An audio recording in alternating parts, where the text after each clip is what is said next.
Chapter 366.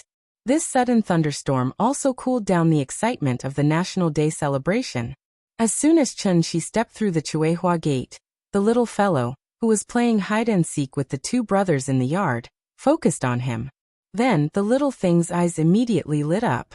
"Papa, where did you go?" As she spoke, she ran excitedly to Chun-Shi. The cute way she ran looked like a puppy at home. When she saw her owner come back, she would enthusiastically rush up and wag her tail. Of course, Nian was not a puppy. She was the most precious treasure in the world. Papa just went out because he had something to do. How was it? Did you have fun? Yes. I like the rain. It's fun. What's fun? Look at your clothes. They're soaking wet. Don't you feel cold? Hearing this, the little thing immediately shook her head like a rattledrum, and then said with certainty, "Not cold." "You're really not cold?" "Not cold." Looking at the little fellow's resolute look, it seemed that she really did not feel cold. However, as soon as the little fellow's voice fell, a cold wind suddenly blew over from nowhere. Her clothes were already a little wet, and after being blown by the cold wind, she could not help but shiver. Well, now she knew it was cold. The little fellow subconsciously pressed her body close to Chun-Shi's chest, and then could not help but whisper, "It seems a little cold." "It's good that you know it's cold. Don't play outside for too long when it rains, or the cold air will get into your body and make you sick. If you get sick, you have to take very bitter medicine. Do you understand?" Understood. The little fellow had not taken medicine for a long time, but when Chun-Shi mentioned the word medicine, she immediately recalled the bitter feeling, and her little nose wrinkled. "Let's go take a shower and change clothes." After the purpose of educating was achieved, Chun-Shi held the little fellow and called the two brothers to follow him into the west wing. As soon as she entered the door, the little fellow saw Qin Ruoying and Qin Xueqing lying on the bed, so she immediately warned them in a low voice, "Shoo, Mama is sleeping. Don't disturb her." "All right." The two brothers nodded in unison, then tiptoed into the bathroom. After all, Nian was a girl. Chun-Shi naturally couldn't let her take a bath with the two brothers, so he had to wash the two brothers first before it was the little fellow's turn. Although Chun-Shi's mood wasn't very good at the moment, but when facing the three children, he still showed enough patience. Even though the two brothers were very naughty when they were bathing, Chun-Shi did not vent his anger on them. Children were always carefree. No matter what the situation was, happiness would always be the first thing in their hearts. Therefore, more than half an hour had passed by the time Chun-Shi helped the three little fellows wash up, and their clothes were dried by Chun-Shi with Chun-Shi. "Okay, go out and play." "Wait. What do you want to eat tonight? Dad will make it for you later." "Braised pork ribs."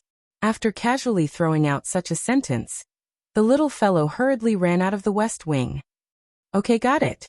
After Chun-Shi responded with a smile, he slowly walked to Qin Ruoying's side.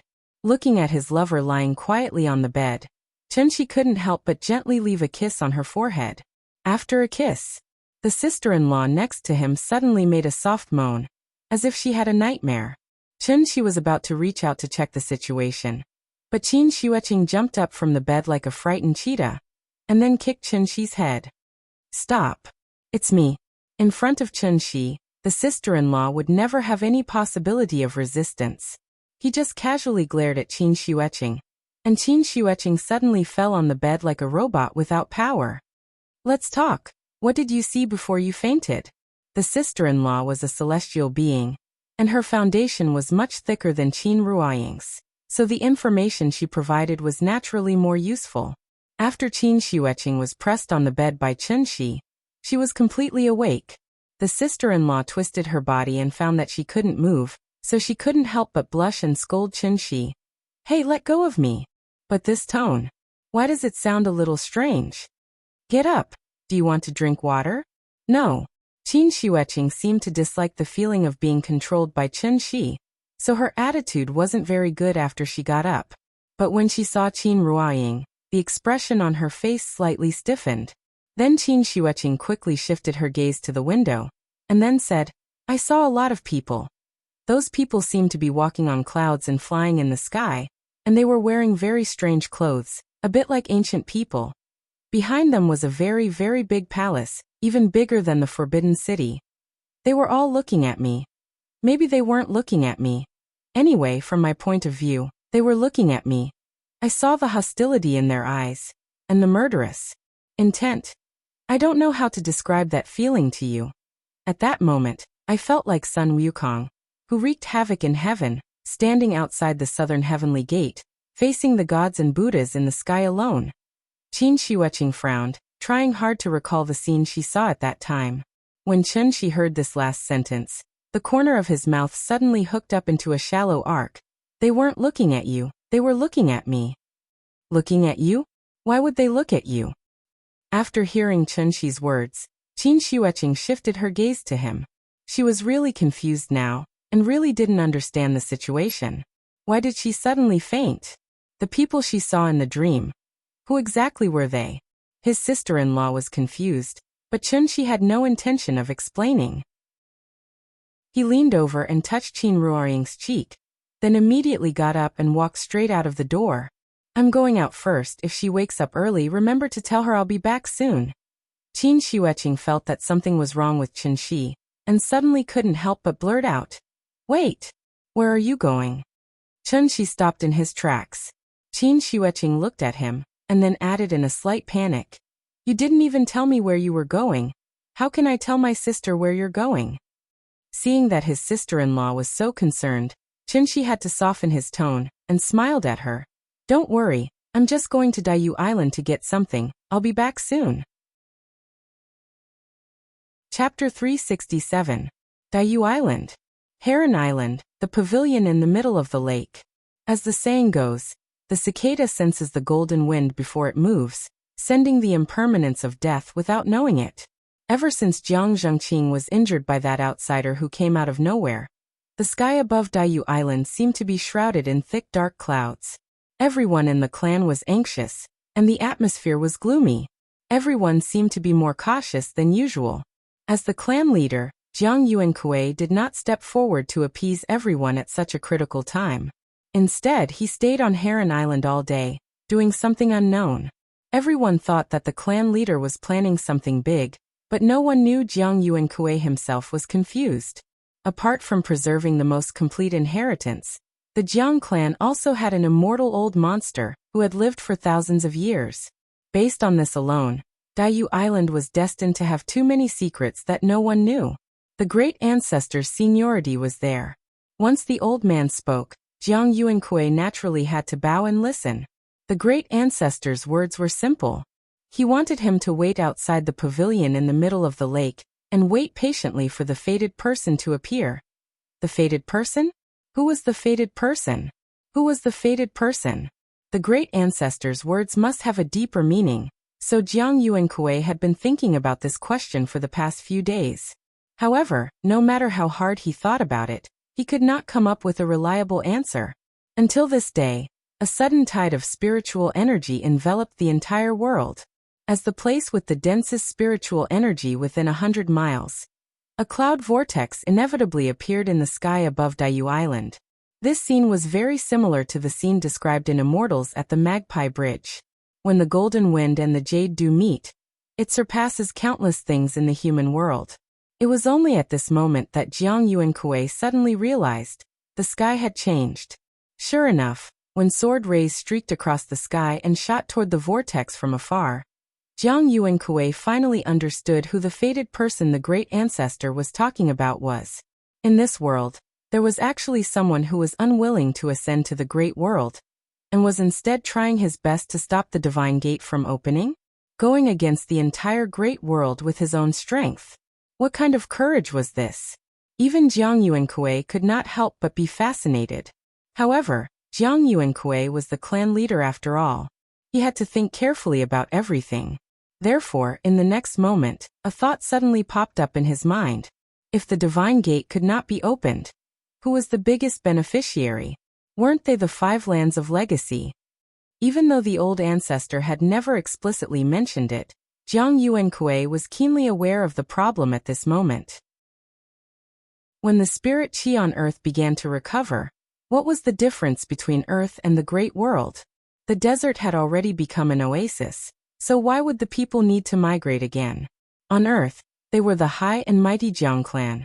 But in the great world, they were sinners who were as lowly as ants. Since that was the case, why was the Jiang clan still anxiously waiting for the gate of heaven to open? Isn't it good to stay on Earth? Thinking of this, Jiang Yuankui couldn't help but look back at the pavilion in the middle of the lake.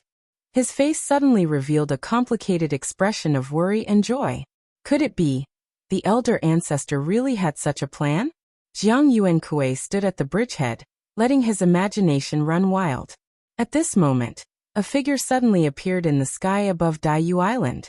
Following that, he passed through the formation at an extremely fast speed and landed outside the pavilion in the middle of the lake. Only when that person opened the door curtain and made a slight movement did Jiang Yuankui's heart suddenly tremble. He quickly turned around and angrily shouted, "Who is it? How dare you trespass into the forbidden area of my clan?" However, before he could step forward to stop him, the elder ancestor's voice slowly came from the house. "Yuankui, you can leave first." Hearing this, Jiang Yuankui couldn't help but stop. He quickly bowed and replied, "Yes. Also pass on my order. Ring the 9-dragon bell and summon all the elders in the clan. I have something important to announce to everyone." 9-dragon bell? Hearing this, Jiang Yuankui subconsciously opened his eyes wide. He even suspected that he had heard wrongly. The elder ancestor seemed to have noticed his abnormality, so he spoke again to confirm it. "Go ring the 9-dragon bell." "Yes, elder ancestor." This time he finally heard it clearly. Therefore, Jiang Yuankui immediately went to the bell tower by the lake. After taking a deep breath, he was full of excitement. He pushed the hammer hard and rang the ancient bronze bell in front of him that hadn't been rung for thousands of years. Dong! Dong! Dong! The heavy and distant sound of the bell suddenly rang out, startling tens of thousands of birds on the island. Before the bell rang for the 9th time, the bridge outside the pavilion in the middle of the lake was already densely packed with people. Among these people, the ones with the lowest cultivation were diviners. Among them were Jiang Yuankui's father, grandfather, great-grandfather, and the various Jiang clan ancestors. It was obvious that they were the core strength of the Jiang clan. These people used to represent the glory of the Jiang clan, but now they were representing the future of the Jiang clan. With the continuous recovery of the spiritual energy of heaven and earth, the shackles of heaven and earth had been completely broken. In this short 1 year, many diviners had appeared in the Jiang clan. Among them, there were even those above diviners led by Jiang Zhengqing. The future had come, and it had arrived. The Jiang clan was like a ferocious beast entrenched on Daiyu Island. At this moment, it finally revealed its ferocious and terrifying true face. Among the people by the lake, Jiang Yuankui's seniority was the lowest. However, due to his status as the current patriarch, Jiang Yuankui was fortunate enough to stand in the first row of the bridge. The entire place was silent. One could hear a pin drop. Everyone lowered their heads and ears, quietly waiting for the old ancestor to speak. No one knew who the old ancestor was talking to, nor did they know the content of their conversation. In short, after a long time, the old ancestor's voice suddenly rang out, instantly shaking everyone's hearts. "I am Jiang Yan, the 17th generation patriarch of the Jiang clan. Today I declare, the Jiang clan will form an alliance with Mr. Chen and fight against Tiandu together." In ancient times, what crime did the Jiang clan commit? But the divine ancestor, for his own selfish reasons, listed our Jiang clan as sinners and suffered the pain of being trapped for 10,000 years. However, there is no need for such a crime. Today, we will follow Mr. Chen to expel the heavenly gate and break off Tiandu's path of retreat, in order to protect our homeland. This is to inherit the legacy of our ancestors, where righteousness lies. All the clansmen of the Jiang clan should take this as their responsibility. Everyone knows this. This sudden declaration of war instantly stupefied all of the Jiang clan clansmen present. The old ancestor wanted to crusade against Tiandu. Didn't the clan often offer sacrifices and pray for Tiandu to open a door so that the clansmen could ascend to the great world? Why did he suddenly want to rebel and go against Tiandu with the banner of Tiandu? Perhaps because the news came too suddenly, everyone was unable to accept it for a while. Many hot-tempered clansmen risked disobeying the old ancestor, and kept asking why in a loud voice. One had to know that the great world was the immortal world that everyone dreamed of. What was the purpose of a person's life? If it weren't for the limited conditions on earth, how could they be trapped in the heavenly realm? Only by going to the great world would they have the possibility of continuing to break through. Only by going to the great world and improving their realm could they live for another 100, 200, or even 1,000 years. Everyone had long had enough of being unable to break through because of the shackles of heaven and earth. It wasn't that they couldn't do it, but that the conditions didn't allow it. And this was the fundamental reason why people felt sad. The crowd was restless. Everyone was questioning the old ancestors' decision. If it weren't for the fact that the direct descendants of Jiang Yuankui were still trying to appease everyone, many people would have already rushed into the pavilion in the middle of the lake and demanded an explanation from the old ancestor. Just when the situation was out of control, a figure suddenly lifted the curtain and slowly walked out of the pavilion in the middle of the lake. So annoying. A bunch of short-sighted people. Sorry, my friend got married the day before yesterday. His hometown is really too far away. It takes 5 hours by car. When he gets there, he has to help out in all kinds of ways. He's really exhausted. I started to sleep when I got home last night. I'm finally full of energy today. I hope everyone can forgive me. Chapter 368. A hint of surprise flashed across everyone's faces when they saw the young man who suddenly walked out of the pavilion in the middle of the lake. It was true that cultivators could retain their youth forever and even regain their youthful vigor, but this was based on a strong foundation of cultivation. The person in front of them looked so young, which meant he was either a young man who was still wet behind the ears or an old man who had been through a lot. The former was almost impossible, so only the latter was left. Is this the Mr. Chun who injured Zheng Qing? I think so. I was a little late that day. When I got there, the elder ancestor had already asked him to move to Heron Island, so I only saw his back. But looking at this figure, this should be Mr. Chun without a doubt. I heard that Zheng Qing couldn't even take one hit from this person. Is this true? Yes, Zheng Qing probably underestimated his opponent. After all, he just broke through to the above divinity stage, so it's inevitable that he's a little impetuous. Based on Mr. Chen's previous battle record, this person should have already stepped into the above divinity stage. It makes sense that he could easily defeat Zheng Qing. I see. Everyone whispered to each other. At the same time, they had their own thoughts, but no one expressed them. Everyone heard the elder ancestors' words, but whether they agreed or not was another matter. Forming an alliance with Mr. Chen to fight against Heaven Capital?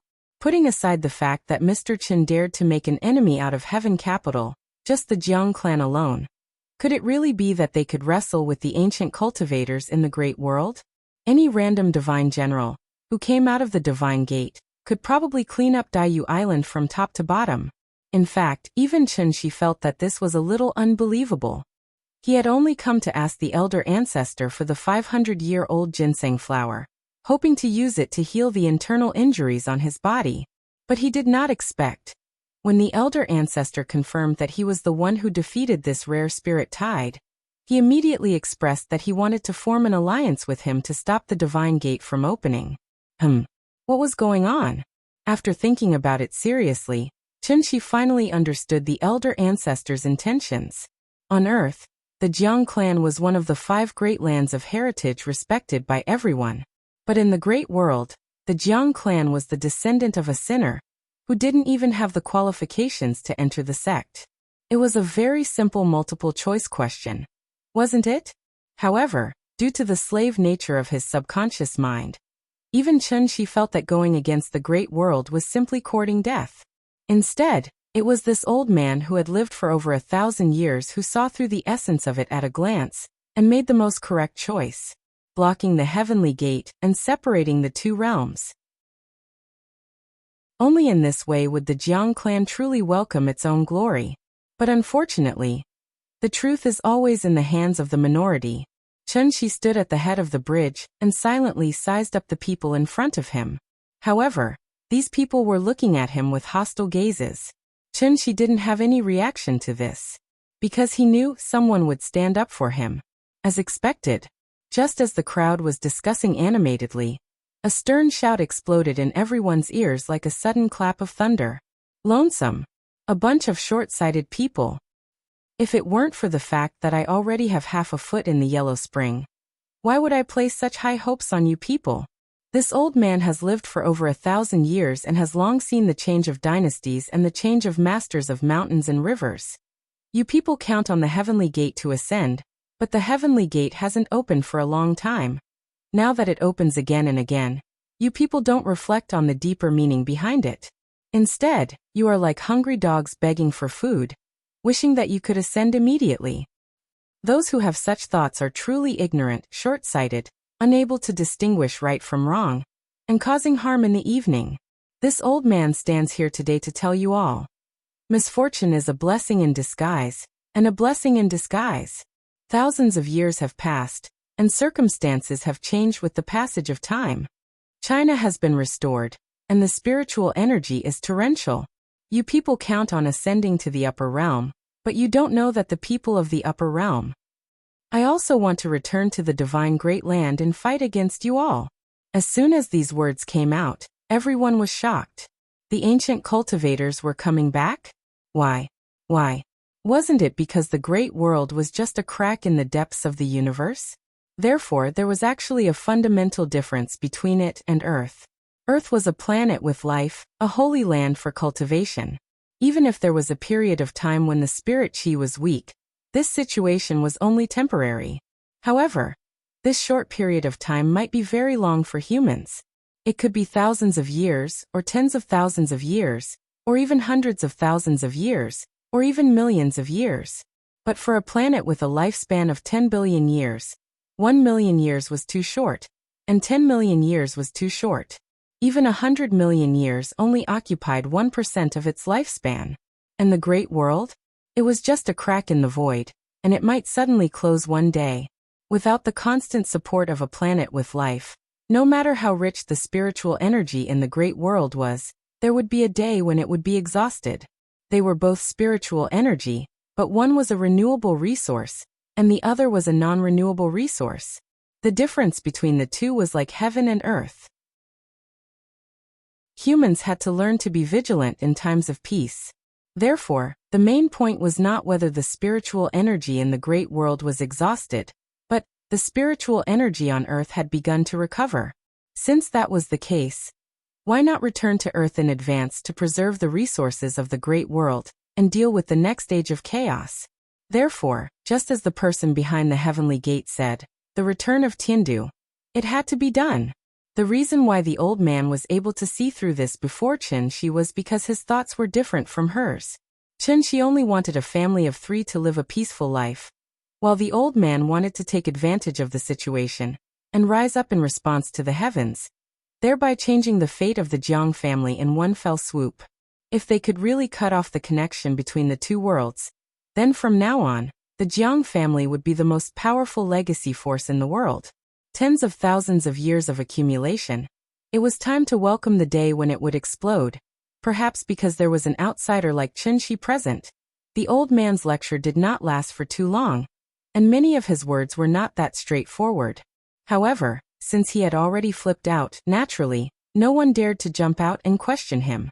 The scene quickly quieted down, and everyone lowered their heads, pretending to be docile. A gentle breeze blew, ruffling the calm surface of the lake.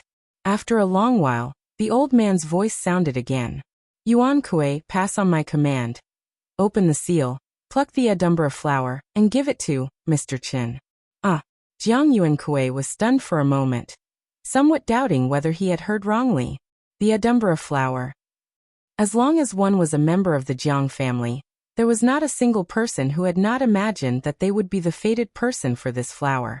Jiang Zhengqing had dared to force Jiang Yuan Kuei to hand over the Adumbra flower during the clan's sacrifice ceremony, because he had relied on his cultivation above the heavenly man level, and was certain that the elder ancestor would not do anything to him. After all, one should not let one's own fertile water flow into one's own fields. But now, The elder ancestor wanted to give this rare flower to an outsider. Could it be that he had heard wrongly? Jiang Yuankui was completely dumbfounded, so after hearing the old man's words, he still stood in the same spot, unmoving. However, before the Jiang family members present could voice their doubts, the old man's voice rang out again. Ancestor Yushan left behind this Adumbra flower before he ascended, and left a prophecy. This flower belongs to the fated person. Since the fated person has already been found, then it's time to pluck this flower. Go, pass on my command, give the Adumbra flower to Mr. Chun. Chapter 369. The Adumbra flower.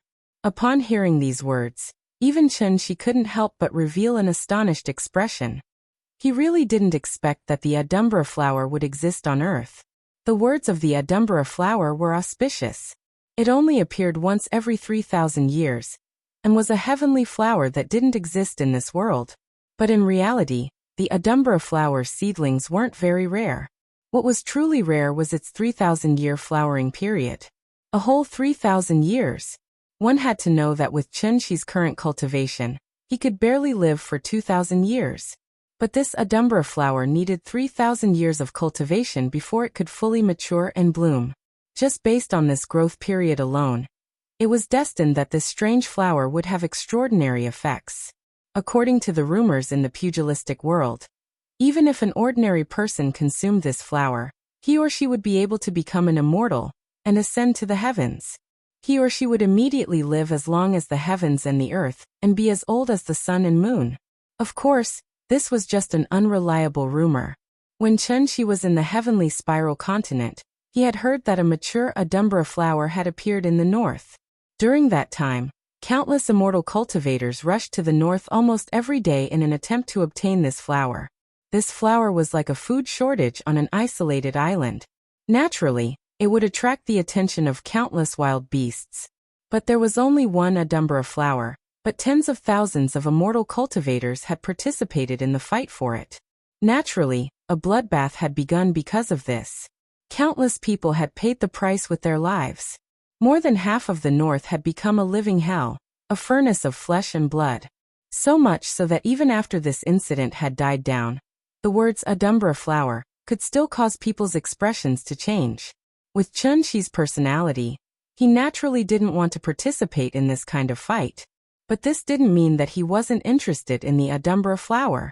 If the ancient records were correct, this flower was a rare treasure. It had the miraculous effect of nourishing one's golden core and nourishing one's soul. If an ordinary person consumed it, they could even complete a transformation in an extremely short amount of time, and condense a golden core. What kind of concept was this? A golden core.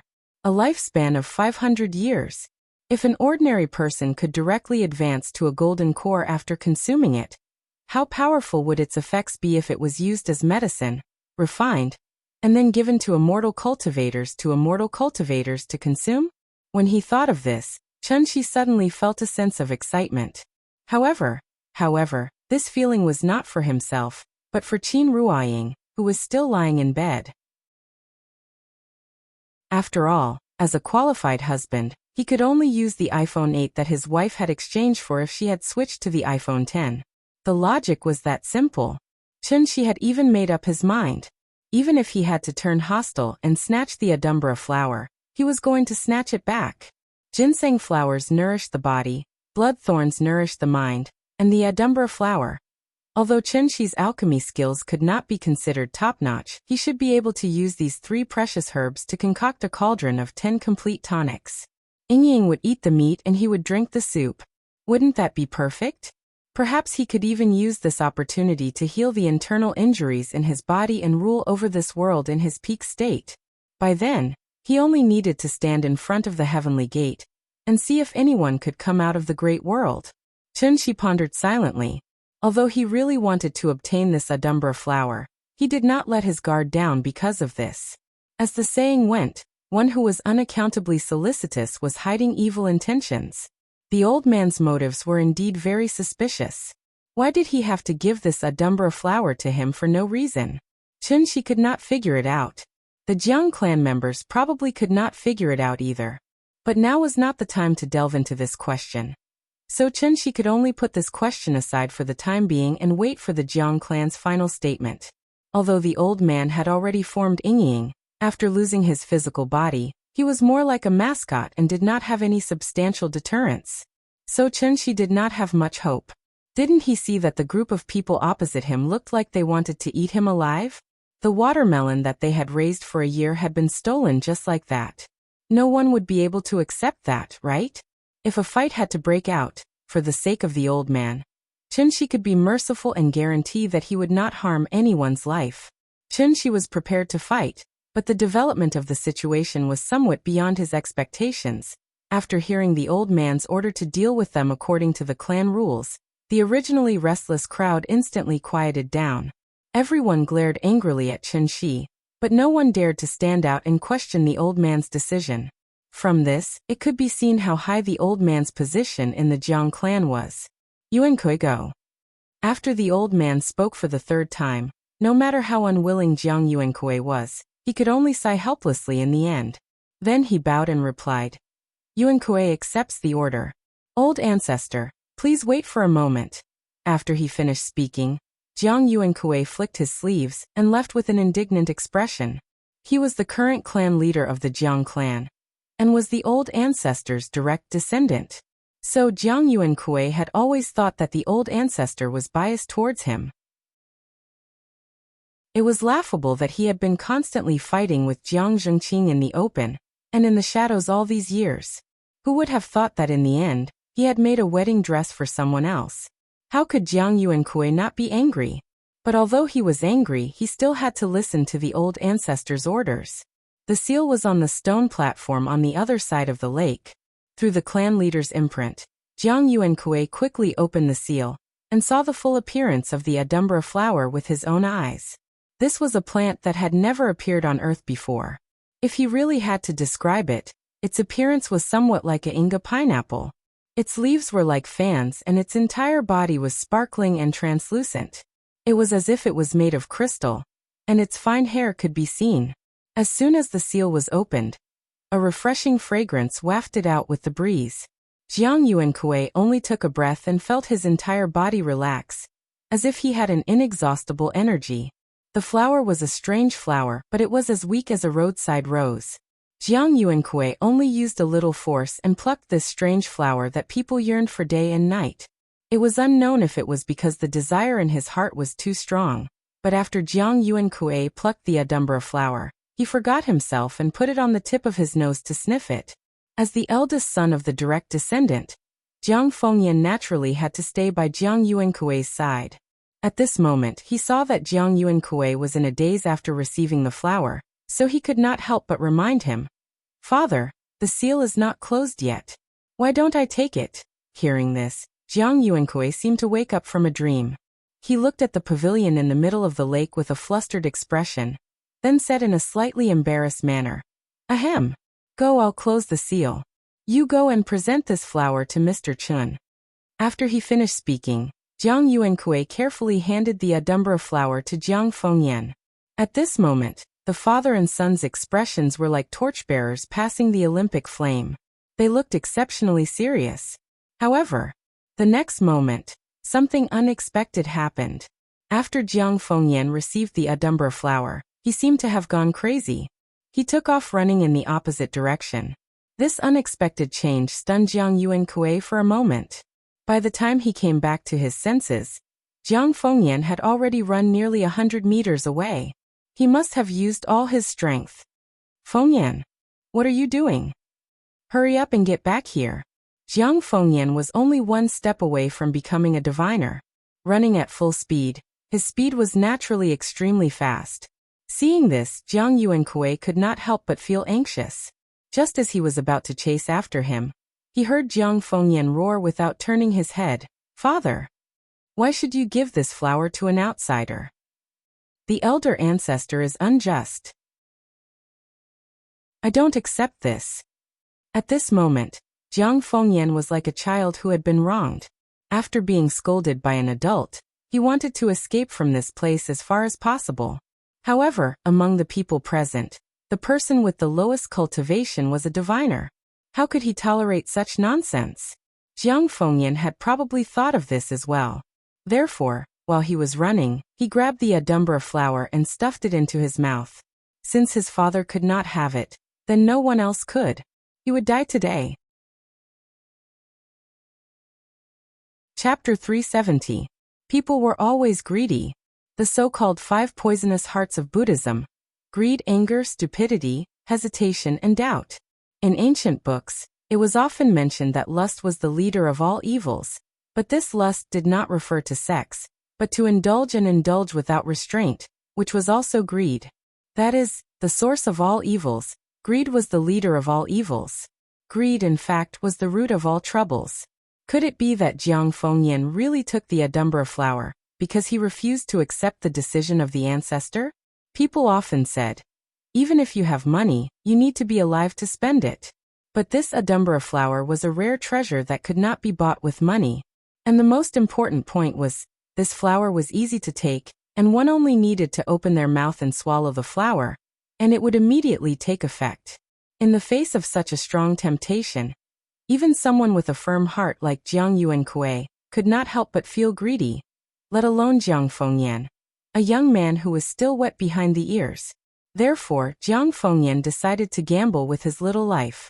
As long as he cooked the rice, the ancestor should not do anything to him because he was the eldest son of the direct line of descent. No matter what, Jiang Fengyan was still a pure-blooded Jiang clansman.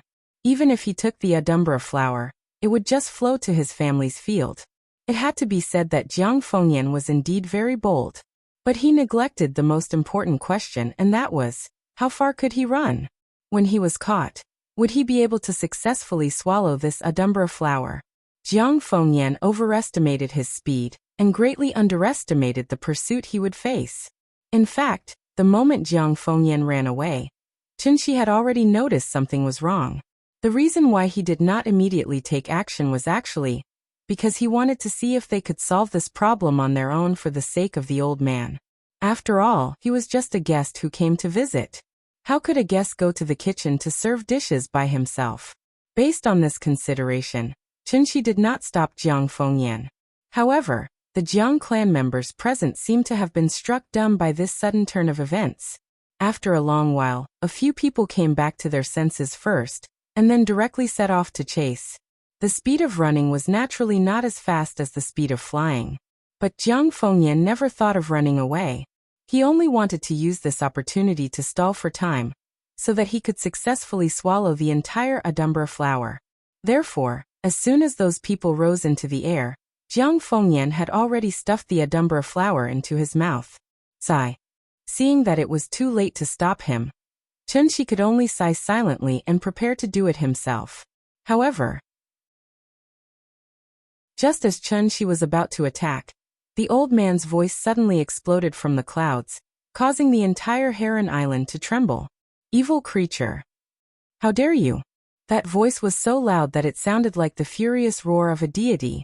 Immediately afterward, a huge amount of true essence gushed out from the pavilion in the middle of the lake. The ferocity of its momentum was as if the heavens and earth were collapsing, and the mountains were collapsing and the earth was cracking. An incomparably surging Zhen Yuan poured out from the pavilion in the middle of the lake. The lake water that was affected by the Zhen Yuan suddenly sprayed up into the sky like a fountain. In that instant, raging waves filled the sky, and the mountains and rivers trembled. The entire Heron Island was trembling in the old man's anger. Seeing this, Jiang Yuankui was so scared that his liver and gallbladder were almost torn apart. He could only look up to the sky and shout in panic, "This child is not sensible. Ancestor, please show mercy and spare his life." Unfortunately, Jiang Yuankui's words were still too late. A water column suddenly rose from the lake, and then shot toward Jiang Fengyan at an unimaginable speed. At that moment, time seemed to have stopped. Jiang Fengyan even maintained the posture of wanting to swallow the adumbra flower as he ran. Boom! However, the huge wave arrived first. Like a flash flood, it instantly swallowed Jiang Fengyan whole. When the huge wave dissipated, the rocks, weeds, trees, and slopes where Jiang Fengyan was standing were all buried by the huge wave. As a result, The area within a few hundred meters had become a ruined scene after the flash flood. There was nothing left. Only broken trees, broken branches, and yellow soil were left on the ground. After seeing such a scene, Jiang Yuankui couldn't help but feel sad. After rushing to the place where Jiang Fengyan was before, he completely disregarded his image and used his hands to search the soil. Fengyan! Fengyan! Where are you? Father is here to save you. Where are you? Answer me. The so-called father and son were connected by heart. At this moment it was deeply reflected. Even if Jiang Fengyan had committed a heinous crime, Jiang Yuankui couldn't bear to see him suffer any harm. But how powerful was the ancestor's power? With just one move, everything in front of him was wiped out, including Jiang Fengyan. When he thought that his son might have been killed by the ancestor himself and died without a complete corpse, Jiang Yuankui couldn't help but lie in the soil and cry bitterly. But at this moment, the old man's voice sounded again. Pass my order. Jiang Fengyan has committed a crime of disobedience. He is punished to meditate in the dry pool for 60 years. During this period, without my permission, he is not allowed to take a step out of the dry pool. The dry pool was the place where the Jiang clan punished sinners. There were all kinds of torturing formations set up in it. But the ancestor asked Jiang Fengyan to stay in there for 60 years, which was 60 years. This could already be considered the harshest punishment. But when Jiang Yuankui heard this sentence, it was as if he had heard great news. He quickly knelt on the ground and kowtowed while shouting, "Thank you, ancestor, for not killing me. Thank you, ancestor, for not killing me. Thank you, ancestor, for not killing me." After the old man made his move, this farce finally came to an end. As for the Adumbra flower that countless people yearned for day and night, under the old man's protection, it flew into Chen Shi's hands unharmed. The flower finally fell into the hands of the fated person. Thank you. After reaching out to take the Adumbra flower, Chen Shi turned around and looked at the pavilion in the middle of the lake with interest. The old man really hit it well. Just from this, Chen Shi was enough to judge that the old man's strength at his peak was definitely not inferior to Bai Hong's, as expected of an old man who had lived for more than 1,000 years. He really did not make a move, but when he did, it was indeed shocking. Chen Shi had always thought that after the old man lost his physical body, he had completely become the Jiang clan's mascot. Now it seemed that he had underestimated the heroes of the world. The old man must have mastered some secret technique that even he did not know about. That was why he could continue to cast spells without a physical body. To be honest, Chen Shi was now more and more interested in this old man. He hid too many secrets, and Chen Shi could not understand his motives at all. There was no such thing as a free lunch in this world. So here came the question. From the beginning, the old man had been especially attentive to him. Now he did not hesitate to seriously injure his descendants to give him the Adumbra flower. Chapter 371. 1,000-year-old Go, the reincarnation of the Chicken King. If life was a survival competition, the old man's chances of winning the chicken dinner would be far greater than anyone else's. He wasn't afraid of his opponent being tough or reckless, he was only afraid of his opponent being cunning. If he really met such a wretched opponent, no matter how strong he was, he couldn't help but mutter in his heart. After all, who knew when this old fellow would pop out and stab him in the back? Chen Shi was indeed very interested in the old man's secrets. Thus, after obtaining the Adumbra flower, he was prepared to return to the pavilion in the middle of the lake to have a good chat with the old man. However, he had just taken a step when the old man's voice suddenly rang out again. Since Sir has already obtained the Adumbra flower, you should be returning from a rewarding journey today. There are many matters to attend to in the clan. You've also seen the farce just now, please don't take it to heart. I'll teach them a good lesson right now. I'll definitely make sure they remember what rules are. That's all for today. It's inconvenient for me to move around, please forgive me. Yuankui, help me send the guests off. After hearing the elder master's words, Jiang Yuankui immediately stood up from the soil and wiped the mud off his face. At the same time he replied rather excitedly, Yuankui obeys. After he finished speaking, Jiang Yuankui shook violently, and used his inner yuan to shake off all the mud and dust on his body. His entire person looked like a brand new person, as if he had just taken a bath. If the elder master had asked him to send the guests off, that meant, in the elder master's heart, he, Jiang Yuankui, was still the current clan leader of the Jiang clan. The elder master didn't hold a grudge against him because of what had just happened. How could Jiang Yuankui not be excited? Thus, he immediately ran over to Chunxi eagerly. There's no need to send the guests off. Seeing that the old man was closing the door to his guests, Chunxi could only smile and shake his head. No matter what, they were still considered allies now. Furthermore, he had received a greeting gift from the old man. Naturally, he couldn't cause any unhappiness with the old man over such a small matter. After all, they had just formed an alliance and were still in their honeymoon period. I came in a hurry today, so I didn't bring any gifts. Instead, I received a big gift from you for no reason. I'll remember this favor for now. Once I've refined this adumbra flower into a pill, I'll bring a portion back for you. That way, your grandchildren won't blame me for stealing their good stuff. Having said that, Chunxi shifted his gaze to the direction where Jiang Fengyan was just now. That location was originally a small forest. The forest was full of fragrant grass and flowers. It was indeed a place with excellent scenery. But unfortunately, after being struck by the old man in anger, all that was left of this place was a puddle of yellow soil and mud. It looked like an abandoned construction site on a rainy day. It was a messy scene. The scenery on Heron Island was picturesque. However, this scene was like a drop of ink accidentally spilled on a painting, completely destroying the beauty of the entire painting. This happened because of me. It's a pity for this forest. I don't want to ruin the beautiful scenery of the island because of this. Fine, then let it return to its original form. As he spoke, Chunxi raised his hands and made a gesture. Immediately after, a flower formed by the condensation of vital qi slowly bloomed in his palm.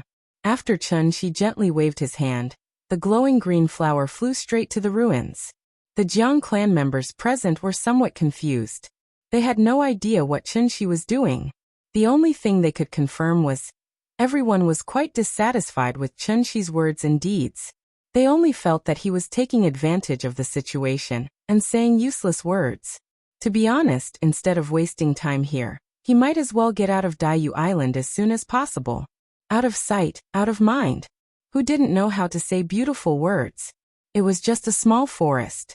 If it was destroyed, so be it. Did they need him to repair it? How was he going to repair it? He was just spouting nonsense. Because the elder ancestor had just flipped out, no one dared to directly express their dissatisfaction. They could only look at Chunxi with a rather strange expression. However, the next moment, something that caused everyone to be dumbstruck suddenly happened just like that. It was clearly early autumn, but Heron Island seemed to have ushered in the return of spring and the revival of all things. Green sprouts rapidly grew at a speed visible to the naked eye on the yellow soil and mud within a radius of a few hundred meters. Then, in the short span of a few breaths, these green sprouts grew into countless plants and flowers. Large trees were uprooted from the ground, and fresh flowers bloomed brilliantly. In an instant, fragrant grass covered the ground, and mountain flowers bloomed brilliantly. Although it was still a far cry from the lush greenery from before, it was no less than a miracle in everyone's eyes.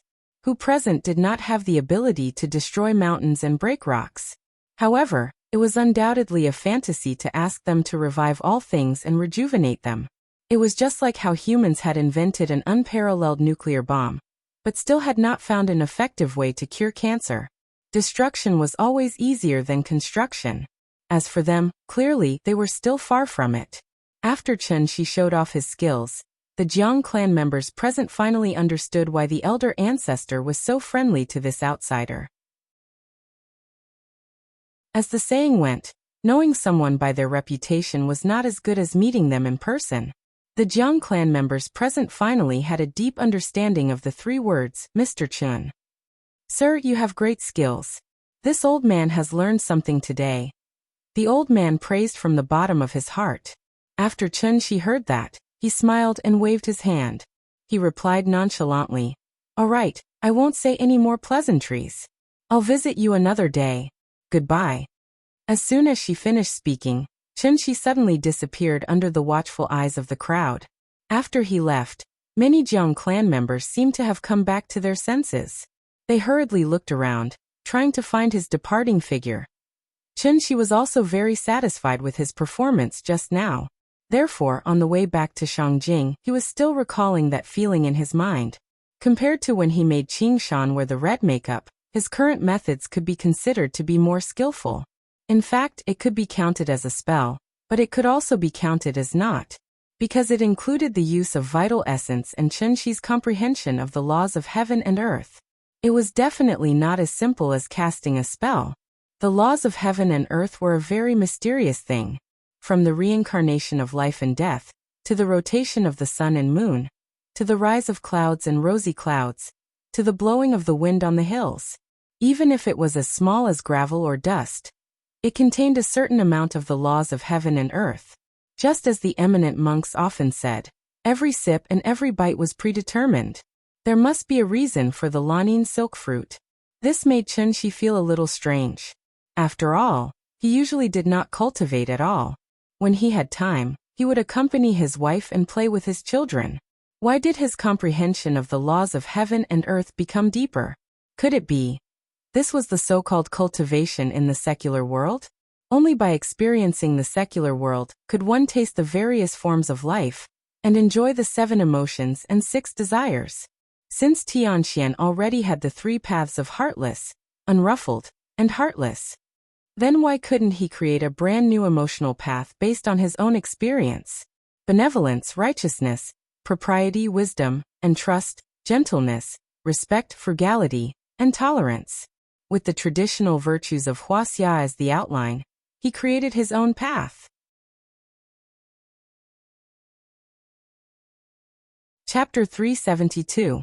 For ordinary people, National Day was still National Day, except that there was a rainstorm that didn't last long. It was sunny after the rain, and the autumn air was refreshing. It was a good time for sightseeing. With the rise of short videos, many cities in the southwest began to gradually become popular on the internet, which also diverted a lot of tourists from the old tourist cities. As the capital of a country, Shangjing had its own unique cultural heritage, so during the National Day holiday, the capital was still the first choice for people to travel in the country. The Great Wall, the Forbidden City, Tiananmen Square, Prince Gong's Mansion, Summer Palace, Hohai, almost all the famous scenic spots were crowded with tourists. As far as the eye could see, there was a dense mass of people at the back of their heads. It was truly crowded and bustling with noise and excitement. As for the annoying rain just now, obviously, it was completely forgotten by everyone. However, it was because of the heavy rain just now that Shangjing finally ushered in a good day with clear skies and clear winds. The sky was blue and the clouds were white. There was no trace of fog, and the sky was blue like the satin produced by the Jiangning weaving department. It looked particularly smooth and soft, and people couldn't help but want to reach out and touch it. If you add in the fresh and pleasant air, even the tourists who were complaining about the rain just now couldn't wait for another heavy rain like this tomorrow, so that they could enjoy the most complete classical beauty of Shangjing. All the scenic spots were lively, but the most unique old alley of Shangjing was still so quiet. Tourists in 2s and 3s stood in the alley taking photos. When they saw Chunshi directly open the door of the courtyard, they couldn't help but show a trace of envy in their eyes. The courtyard of Shangjing. It was very valuable. When Chunshi crossed the Chuehua gate with big and small bags, Qin Ruoying had already woken up. Qin Xueqing accompanied her in the room and talked. Because Gu Lao hadn't seen Chunshi for a long time, he called Xiao Yuan to the kitchen to prepare dinner. The 3 little guys' activity level was seriously over the limit, so when Chunshi entered the door, he saw the 3 of them lying on the sofa watching cartoons attentively. This was their family's National Day. It was an ordinary National Day. The sister-in-law seemed to want to know what Chunshi was doing just now, so she couldn't help but ask a few times. However, she was fooled by Chunshi. Going to Daiyu Island was an official matter, but going home was a private matter. Public affairs and private affairs should not be mixed together. Chunshi had always been very clear about this. After the backbone returned, the Sihiyuan quickly became lively again, as if nothing had happened. Gu Lao was in charge of cooking, and Chun Shi and Xiao Yuan were his assistants. Soon a large table of delicacies was served. At this time, the shortcomings of the north had to be mentioned, and that was, the temperature difference between day and night was huge, and the sun set quickly. Just after 6 o'clock, the sky gradually darkened. When it was time to light the lanterns, the heavy rain had just stopped. Raindrops that had not yet dried up slowly rolled down from the leaves. Birds were looking out from under the eaves. The wind was cool, bringing with it the fragrance of the earth that came from nowhere. The little fellow looked up and saw a few stars blinking in the sky. "This song is so nice. Papa taught me. I learned it right away. It's very easy. Come, I'll teach you. Sing with me. The dark sky hangs low and the bright stars follow. Insects fly. Insects fly. Who are you thinking of?" In the brightly lit central room, the little fellow did not have stage fright in front of the big family. Instead, she clapped her hands and sang "Insects Fly" with her sweet voice. Although the brothers were a little embarrassed, they still plucked up the courage to sing with the little fellow under everyone's constant encouragement. The beautiful child's voice kept ringing in the room. For a moment, the big courtyard was a little more warm because of this. The 7-day holiday passed quickly. Chun Shi also did as the little girl wished. In these few days, she took the two brothers to accompany her in Shangjing City to play to their heart's content. However, playing was one thing. When the holiday was over, she had to go to school. For this reason, the father and daughter held pinky hooks. Probably because she was in a good mood at that time, Nian also patted her chest and promised that she would go to kindergarten when school started. But when it was the day of school, the little fellow stayed in bed and did not want to get up. Chun Shi had no choice but to carry her to kindergarten. For this reason, Nian lost her temper. If she had not heard that the brothers had already gone to kindergarten, she would have been rolling on the ground. Then again, even adults had holiday syndrome, let alone a child who was only the size of a bean. Therefore, Chun Shi could understand Nian's feelings. However, considering that the child was growing up day by day, preschool education was really important. Therefore, Chun Shi could only bear the pain and play the role of a strict father for once. After all, this time he could not give up halfway like before, right?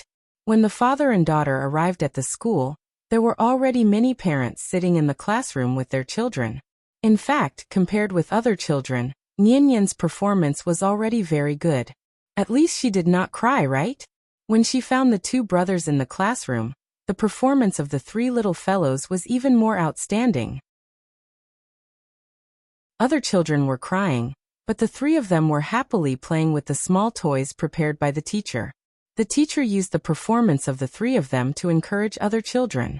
After the little fellow heard this, her little face was so happy that flowers were about to bloom. Therefore, before Chun Shi spoke, the little fellow took the initiative to say to Chun Shi, "It's time for class. Papa, go back. I'm not afraid."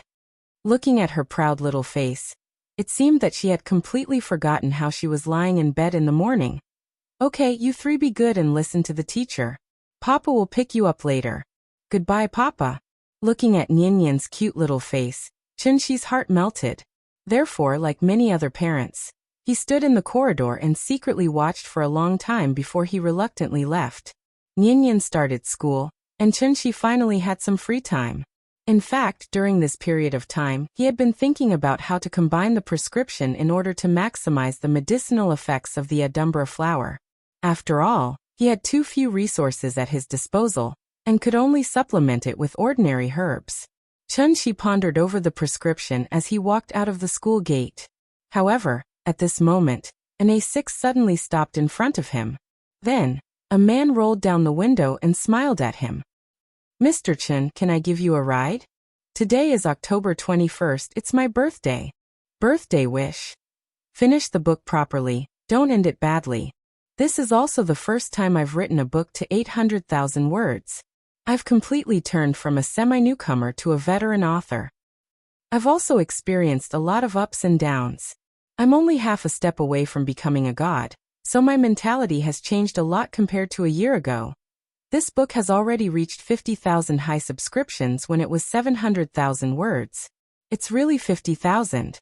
There's absolutely no exaggeration. Unfortunately, I collapsed. I've indeed never written so many words before, so I'm getting weaker and weaker towards the end. Practicing with 10,000 subscriptions, thinking slowly, writing slowly, learning slowly. I don't think there are many people in Yuan who have tried this. Therefore, I definitely won't stop writing because I still need to improve. Well, I won't say any more nonsense. Actually, I just want to sincerely thank everyone for their continuous support on my birthday. Every comment, every recommendation ticket, every monthly ticket, every gift. I've seen it all and remembered it in my heart. Chapter 373. Mr. Chen, can I give you a ride? The man in front of him was Wang Juncheng, who sat at the same table as Chen Shi on the day Nian entered the school. Perhaps it was because of his age, but Wang Juncheng always gave off a mature and steady vibe. It was what people often referred to as manliness. When this kind of man smiled, even as a man, he could not help but be captivated by his charm and seriously think about every word he said. This was the charm of a mature man, and had nothing to do with gender. If an analogy was to be made, a mature man was like a bottle of aged wine. The moment the bottle was opened, the fragrance was enough to attract everyone's attention. Obviously, Wang Juncheng wanted to use this opportunity to talk to Chen Shi. But unfortunately, after Chen Shi heard him, he waved his hand and smiled. No need, my house is nearby. It's faster to take the small road back. After that, Chen Shi did not even give Wang Juncheng a chance to speak again. He turned around and walked along the sidewalk. Brother Wang, who is this guy? Since he's so shameless, why don't I just go and have a chat with him? Zhao Ziyu was sitting in the driver's seat. After seeing Chen Shi leave, he suddenly felt like he was insulted. He almost got out of the car to teach Chen Shi a lesson. Talk. How? Kidnap him and talk. Wang Juncheng coldly interrupted him. Hearing this, Zhao Ziyu suddenly became like a frosted eggplant and completely withered. It was not difficult to see that the two of them were not ordinary friends. Instead, it was more like a superior and subordinate relationship. Didn't you always say that you have eyes and ears in Beijing? It's been more than a month. How come there is no reliable news at all? Didn't we already investigate to Zhonghai? We even found the household register for you. If you ask me, this guy is just a bumpkin. Brother Wang, why do you care so much about him? How can a bumpkin get a kid into this school? Wang Juncheng casually asked a rhetorical question, and directly made Zhao Ziyu speechless. Actually thinking about it, it made sense. Even though it was just a small kindergarten, the water inside was deep. From the first day the children stepped into this kindergarten, regardless of their future academic performance, they would definitely follow the pre-planned path all the way forward. They would go through childhood, primary, junior, high, and finally plunge into the top schools in the country, such as Qing, Bei, Run, Law, and so on. The only possible fork in the road was the choice between politics and business. Those in business could choose to study abroad, while those in politics had to stay in the country to further their studies. This was indeed the case. While the bumpkins were still warming up at the starting line, others were already drinking champagne and celebrating at the finish line. However, this was not to say that society was unfair. After all, ever since the fall of the Qing dynasty, whose ancestors were not farmers, other people had to go through at least 3 generations of accumulation before their children and grandchildren could enjoy the wealth they had today. Alright, let's leave it at that. I just thought that this person wasn't simple, so I wanted to make friends with him. Since she's unwilling, let's put this matter aside for now. Anyway, the child is still young. Let's see how it goes in the future. The car with the Beijing A license plate slowly drove away. At this time, Chen Shi, who had already walked more than 100 meters away, suddenly turned her head to look at the car. Her face revealed a thoughtful expression. Time passed day by day. It was so peaceful that there was not a trace of ripple. In the blink of an eye, another month passed. Today was November 1st. It was Halloween abroad and Little Singles Day in China. The autumn air was refreshing, and the smell of osmanthus was wafting in the air. It was a good time to play. And from National Day until now, the only good news during this period was, Gu Yao's soul had finally stabilized and could move freely without the soul crystal. Although the soul could not speak, it could convey the emotions in her heart through the soul. Therefore, the moment Chen Shi released her, he sensed the true feelings in Gu Yao's heart. She was very happy. Happy from the bottom of her heart. At this time, Gu Yao finally regained a little bit of her humanity. Although her IQ was still slightly lower than that of ordinary people, at least she was no longer a ferocious ghost who lacked brains. In addition to this matter, something else happened that made Chen Shi quite depressed. That was, Nian Nian no longer called him Papa in a coquettish voice. Thinking about this, Chen Shi's heart immediately gave birth to 10,000 depression. That was because he always felt that the coquettish Papa sounded very intimate, but the clear Dad sounded more distant. Here, he had to mention the little guy's growth experience. Because Aunt Zhang was from Sichuan, the little guy grew up with her, and inevitably there was a little Sichuan flavor in his accent. The teachers in the kindergarten were all from Shangjing, so their pronunciation was naturally the most standard Mandarin pronunciation. For the teachers, a child's inaccurate pronunciation was a big problem. Therefore, when they were in school, they would always patiently correct the little guy's pronunciation. As time went by, of course, Papa was gone, and then only Dad was left. In this regard, Chen Shi simply had to suffer in silence. There was a feeling of unspeakable bitterness. Bitter. Really bitter. Fortunately, other than this bitter matter, there was nothing else to worry about during this period. Although Qin Ruoying's cultivation progress was still very slow, Chen Shi was not anxious because of this. This was because he believed that as long as the Adumbra flower was refined into a pill, Yingying would definitely be able to use it to step into the diviner stage. However, how precious was the Adumbra flower?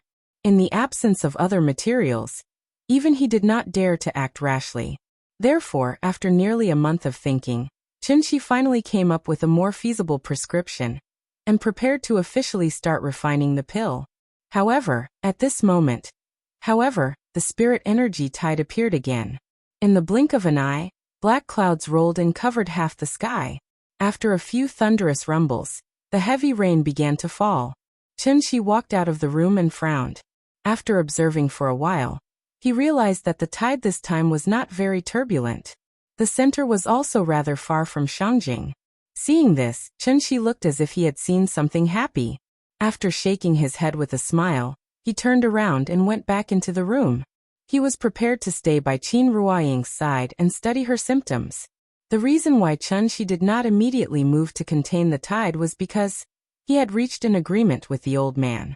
Therefore, the moment the spirit energy tide appeared, the entire Daiyu Island was in an uproar. In just a moment, hundreds of diviners suddenly flew out of the island like birds, flying in flocks toward the center of the tide. It was as if hundreds of birds were flying through the sky. It was so majestic that it was a rare sight. Chapter 374. The celestial beings were out hunting, patrolling the heavens. Ever since Emperor Qin burned the books and buried the scholars, such a grand event had not happened in the divine land for a long time. Daiyu Island's magical formation was activated. Over 300 celestial beings rushed valiantly toward the center of the tide, facing the rolling black clouds, flashing lightning, and rolling thunder. This moment was destined to be recorded in the annals of the Jiang clan. Because from this day on, the Jiang clan was no longer a clan of sinners abandoned by the divine ancestor. Under the leadership of the old ancestor, they would compose an epic that belonged to the Jiang clan in this divine great land that was once again filled with vitality. In fact, after the great ancestor made this decision, everyone knew what they were going to face. But at the same time, they also understood one thing, and that was, the strong often rose from humble beginnings. In front of the great world, the overall strength of Daiyu Island was as insignificant as an ant. It could be said that any divine general from the Heavenly Gate had the ability to massacre the entire Daiyu Island. After all, 300 celestial beings sounded like a lot, but they were only 300 pseudo-core immortal cultivators. They had not even truly condensed their Jin Dan.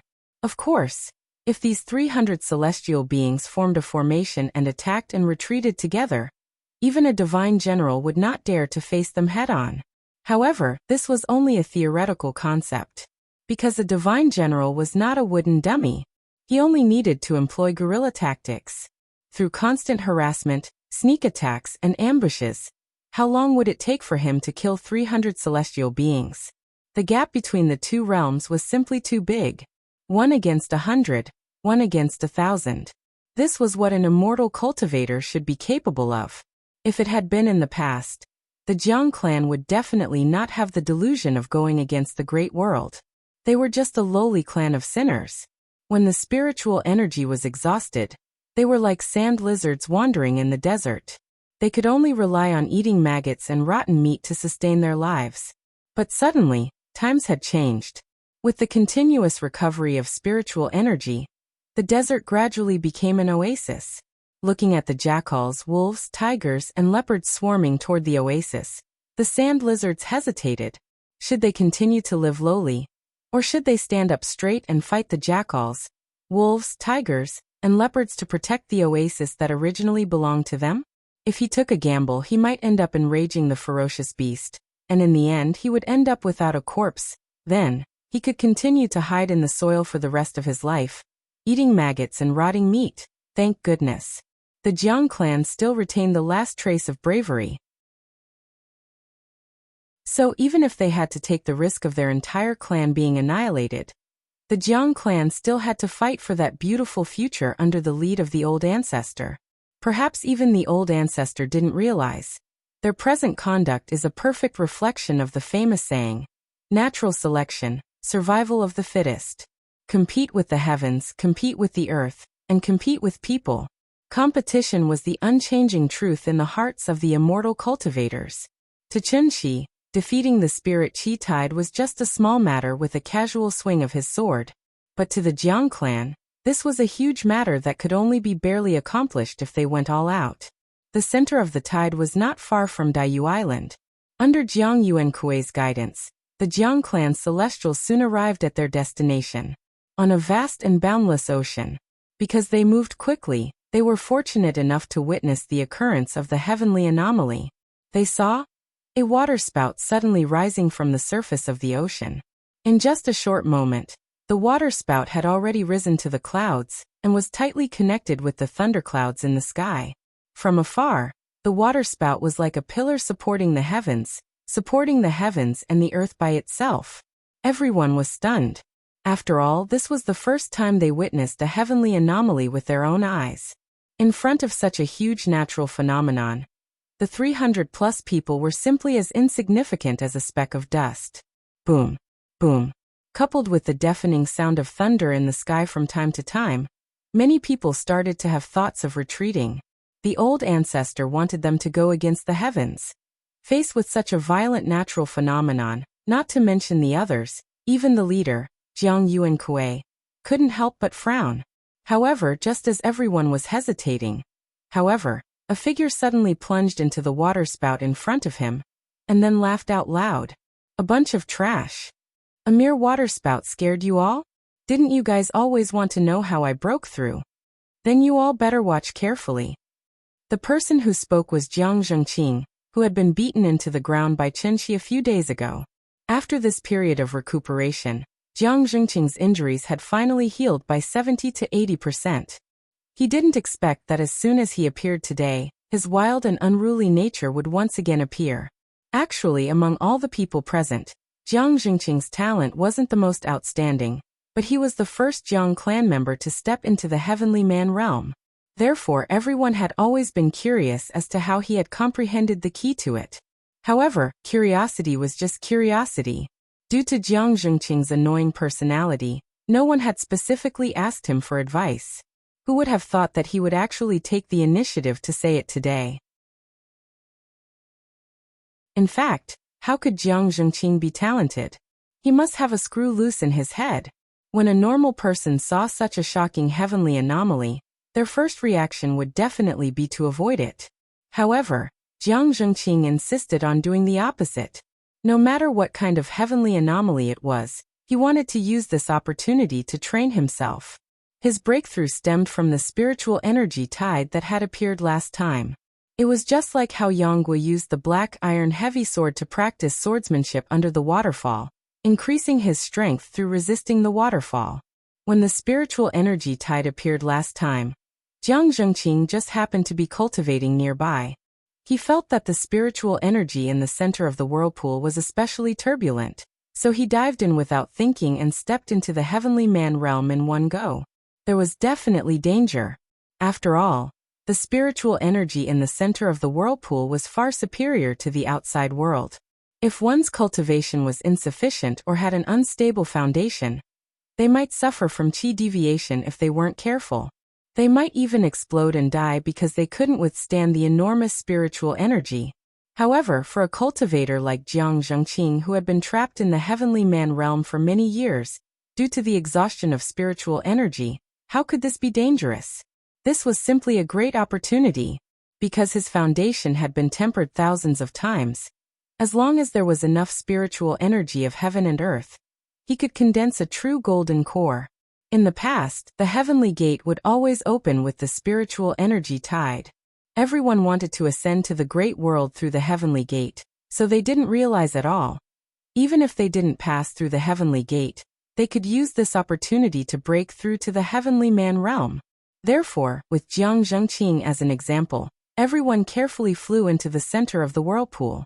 If the spiritual energy tide was compared to a cake, then Qinshi used brute force to smash the cake into mud with one slap. Chapter 375. Under Jiang Zhengqing's lead, the Jiang clan's celestials plunged into the world-shaking waterspout. After that, the 300-plus celestials began to resist the power of the whirlpool, while crazily absorbing the spiritual energy within it. Their bodies were like the earth in the desert. Due to the lack of water, they had already cracked and collapsed. After the heaven and earth spirit qi surged like a flood, their bodies seemed to have turned from cracked earth into fertile fields. The rain nourished the earth, causing the long dried-up desert to once again grow green sprouts. Everyone experienced a feeling that they had never felt before from this. Carefree. It was truly carefree. The rich and pure spiritual qi of heaven and earth was like a bottle of iced cola. The instant they drank it, they could clearly feel an incomparably cool feeling continuously entered their throat, then passed through their internal organs, the major acupoints all over their body, and finally reached their limbs, bones, and the ends of their bodies. But regrettably, the tide of spiritual energy was not very strong to begin with. Thus, after the 300-plus celestials crazily devoured it like maggots, the waterspout shrank at a speed visible to the naked eye. About half an hour later, the originally incomparably thick waterspout turned into a thin line of water. Then it suddenly stopped rotating.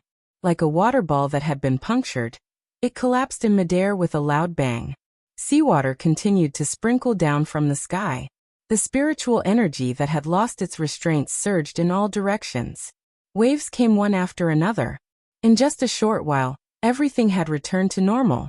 Just like that. It's over? Jiang Yuankui sat cross-legged in midair. Even after the stormy waves had completely calmed down, he still had a feeling of endless aftertaste. One could not blame him for losing his composure. After all, this feeling was truly too refreshing. Too many people came today. There's not enough to share. Alright, that's it then. Go back and properly enter seclusion for a while. Carefully savor the subtleties of this. You should be able to break through to Celestial very soon. Seeing that everyone seemed to want to continue, Jiang Zhengqing, who had experienced it before, couldn't help but laugh proudly. After laughing for a while, Jiang Zhengqing suddenly realized a problem. Perhaps the old ancestor had already anticipated the crux of the matter. That was why he made such a big show of making an enemy out of Tiandu. The tidal wave had already receded. The Jiang clan's heavenly clansmen stood up and prepared to return to Daiyu Island. Everyone seemed to be too preoccupied with the feeling just now, so even Jiang Zhengqing didn't notice it. Not long after they left, a figure suddenly rose from the sea. This was a young man in his early 20s. He was wearing an extremely retro white robe, and his hair was tied up in a bun. Coupled with the aloof temperament that he inadvertently exuded, this young man simply looked like a talented scholar who had walked out of an ancient painting. But the slightly strange thing was, This person clearly came out of the sea, but there was not a single drop of water on his body. Furthermore, he didn't even make any movements of stepping on the water. His body just floated straight up to the surface of the sea. When more than half of his body was out of the water, the young man walked out of the water step by step as if he was climbing a flight of stairs. Then he stood 2 to 3 meters above the water. Master, oh master, could it be that you've even calculated this step? That's why you let me stay in the lower realm alone. But if you leave, your disciple will feel terrible. Yuhuan Tianzuan is really something. It wasn't easy for me to find a voice transmission talisman in the Misty Pavilion. As soon as I opened it, I didn't even have time to tell you that I'm safe. He ordered me to teach that person a lesson. He even said that it was for the sake of Tiandu's reputation. That's easy for him to say. Even senior brother Baihong wasn't a match for that person. How would I dare to provoke him? Alright, I know even if you don't say it. I can't go against the orders of the heavenly venerable.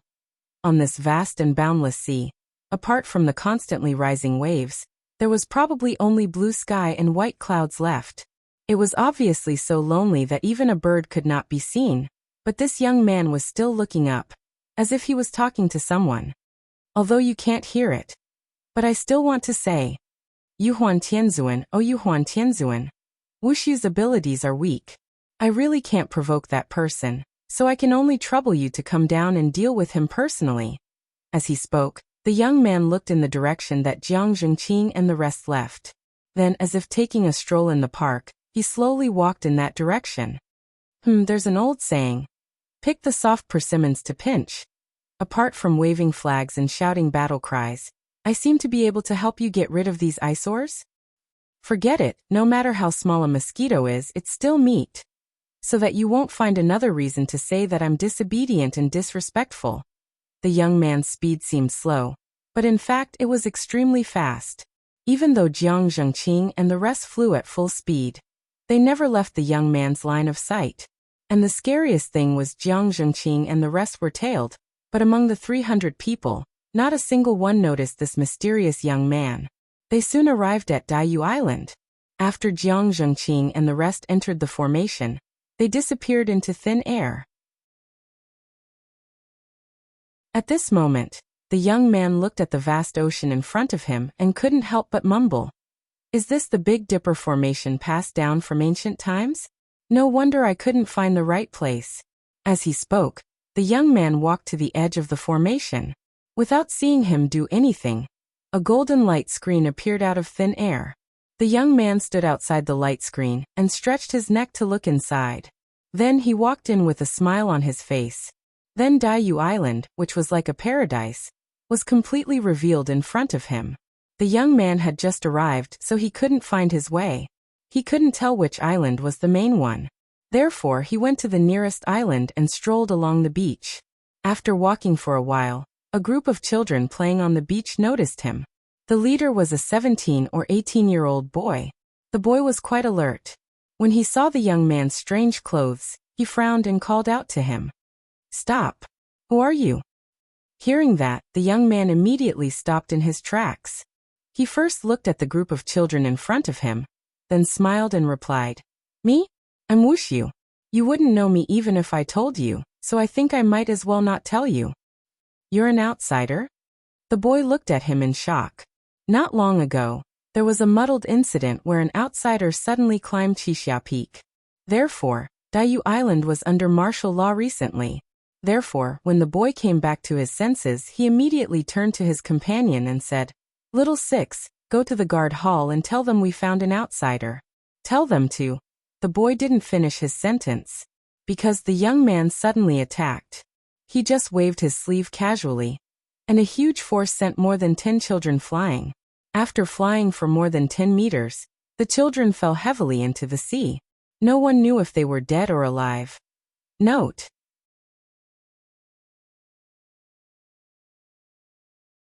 Chapter 376. Even though he was facing a group of half-grown children, the man who called himself Wushu still attacked them. He did not seem to think that there was anything wrong with what he did. After sending the children flying into the sea, he even looked at the sea with disdain and muttered, How rude. After that, he continued walking toward the depths of the island without looking back. As he went deeper into the island, he encountered more and more Jiang clan members along the way. However, regardless of whether they were male or female, old or young, Wuxu would raise his sleeve and send them flying with a slap. The only thing worth rejoicing about was, judging from the state of these people after they fell, Wuxu did not seem to have killed them. He only knocked them out. He did not walk very fast, but he walked straight toward the depths of the island. Therefore, he soon arrived at the square in the center of the island. This island was only one of the 17 sub-islands of Daiyu Island. The people on this island were also from the branch clan. Finally, after Wuxu failed to knock everyone out with a slap, his actions had completely alarmed the entire Daiyu Island. The sudden sound of the enemy attack bell was like a muffled thunder that exploded in the sky above Daiyu Island. Bam! Bam! Bam! Jiang Zhengqing and the others had just returned to Qixia Peak. At this moment, they were gathered together to discuss their experiences. After hearing the sound of the bell, one of the heavenly beings immediately stood up and said with a frown, "The forbidden bell of Xiushan Island has rung. I'll go back and take a look first." After saying that, the ancestor of the branch clan, Jiang Dihao, rushed out of the ancestral hall and flew toward Xiushan Island. After he left, Jiang Yuankui looked at the others with a puzzled expression and asked, "Mr. Chen has already reached an agreement with the ancestor. I don't think he'll be an enemy of the Jiang clan anymore.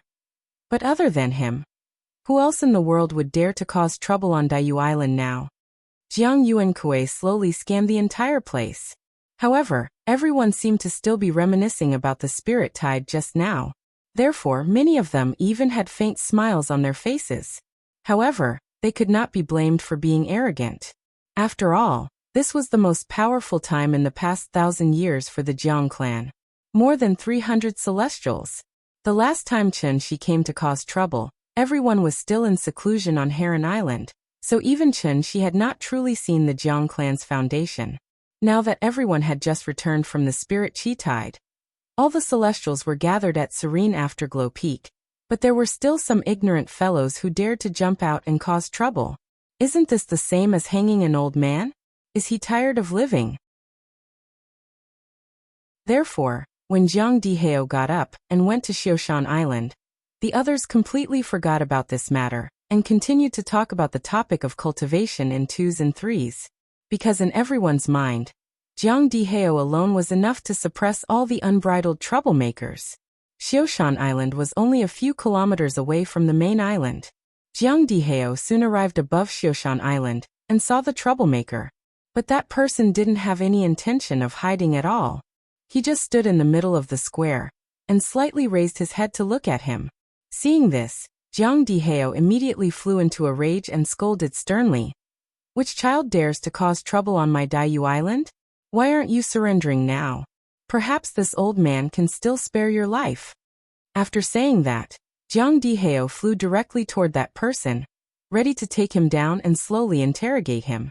At this time, Wuxu, who had been standing in the middle of the square in a daze, finally seemed to have seen something interesting. He couldn't help but mutter to himself, "I've been holding back for so long, and now I can finally move my muscles and bones." While muttering, Wuxu raised his right hand. Then, a small yellow flag suddenly appeared in his hand. If one ignored the workmanship of the flag and the exquisite and complicated patterns on the flag, he really looked like a member of an elderly tour group, which was simply too low. Jiang Dihao didn't know why Wuxu suddenly had a small flag in his hand, and he only thought that this young man was playing a trick. That was because he didn't know that there was actually a magic treasure in this world, called Sumeru Mustard Bag. Born like a mustard seed, there's a Sumeru, and the heart like a speck of dust, there's a big world inside. The Sumeru Mustard Bag, also known as the Interspatial Storage Bag, was a magic treasure that could only be refined by cultivators at the Dongshu stage. This magic treasure involved the profound meaning of the word void. It seemed to be only the size of a palm, but in reality, it could contain objects ranging from a few cubic meters to dozens of cubic meters. It was really a magical treasure that was necessary for traveling, killing, and arson. Chen Shi used to have one, but unfortunately he accidentally lost it on his way back. If Chunshi was here right now, and saw the treasure in this person's hands with her own eyes, even if he was as powerful as he was, he would no longer underestimate his opponent. Instead, he would use 120% of his strength to fight the next battle. This was a very simple principle. One could roughly judge a person's worth from the way they traveled, and it was the same for cultivators. Only cultivators at the Dongshu stage could refine the Sumeru mustard bag, and the materials needed were very rare. Naturally, it couldn't be something that could be found on the streets. Baihong didn't have it, and neither did Shui Xiang. However, this young man named Wushu had it. This also meant that, no matter what his cultivation was, his status in the outside world was higher than Baihong's. Chunshi understood this principle, but Jiang Dihao didn't. Therefore, the moment he rushed towards Wushu, Wushu also waved the small yellow flag in his hand. At that moment, Jiang Dihao didn't sense any fluctuation of spiritual energy, so he was even a little curious about what this young man was doing. However, the next second, the whole ground cracked open. The floor of the square collapsed and shattered, and hundreds of earth spikes suddenly protruded from the ground. From afar, it looked like a hedgehog, and all the spikes on its body were aimed at Jiang Dihao in the air. Jiang Dihao didn't have time to react at all, and these hundreds of earth spikes all shot towards him. The speed of the earth spikes was very strange. Once they shot out, they covered the sky above the square.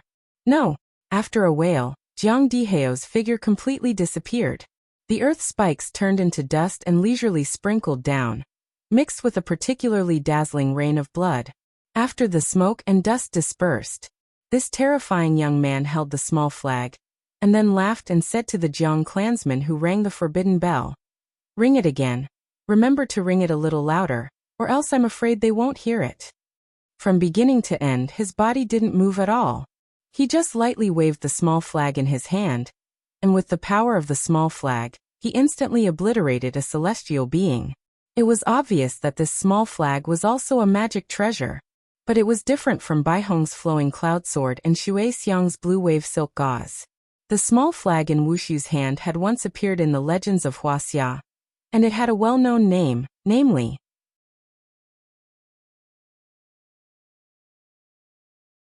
Chapter 377. The Central Wuji Apricot Flag.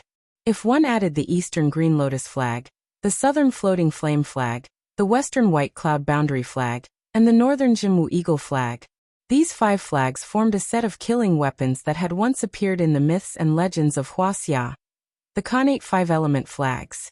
Ever since Chunshi learned about the deeds of the ancient cultivators from the old man, he had a basic understanding of these myths and legends.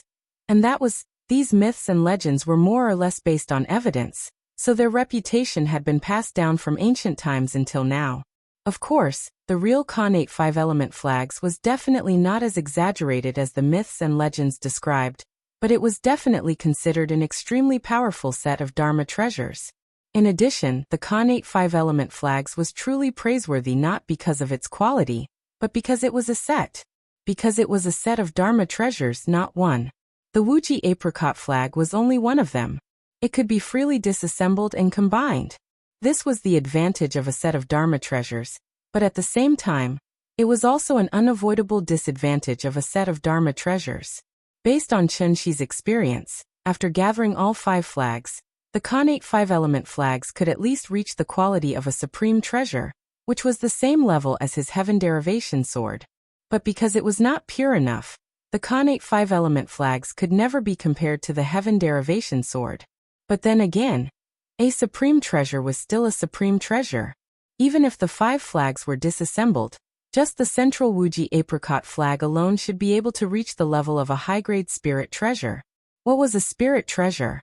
Above a Dharma treasure was a spirit treasure. When Chunshi had just returned, he had used 3 inferior Guanyin statues to refine 3 defensive Dharma treasures. But in a real sense, these 3 Guanyin pendants did not reach the standard of a Dharma treasure at all. At best, they could only be considered the lowest level of inferior Dharma artifacts. After all, at that time, Chunshi had no cultivation and no materials, so the Guanyin pendants that he forcibly refined would naturally not be good treasures. Dharma artifacts, Dharma treasures, spirit treasures, supreme treasures, and extremely rare Khanate supreme treasures. According to their quality, they could be divided into 9 grades. Grade 1 was the lowest, and grade 9 was the highest.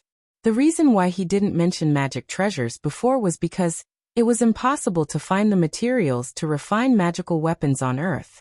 Refining magical weapons was an extremely difficult task, not to mention magical weapons with many wonderful uses. Bai Hong's sword, Qing Wan's spear, and Shui Xiang's damask could all be considered as high-quality magic treasures.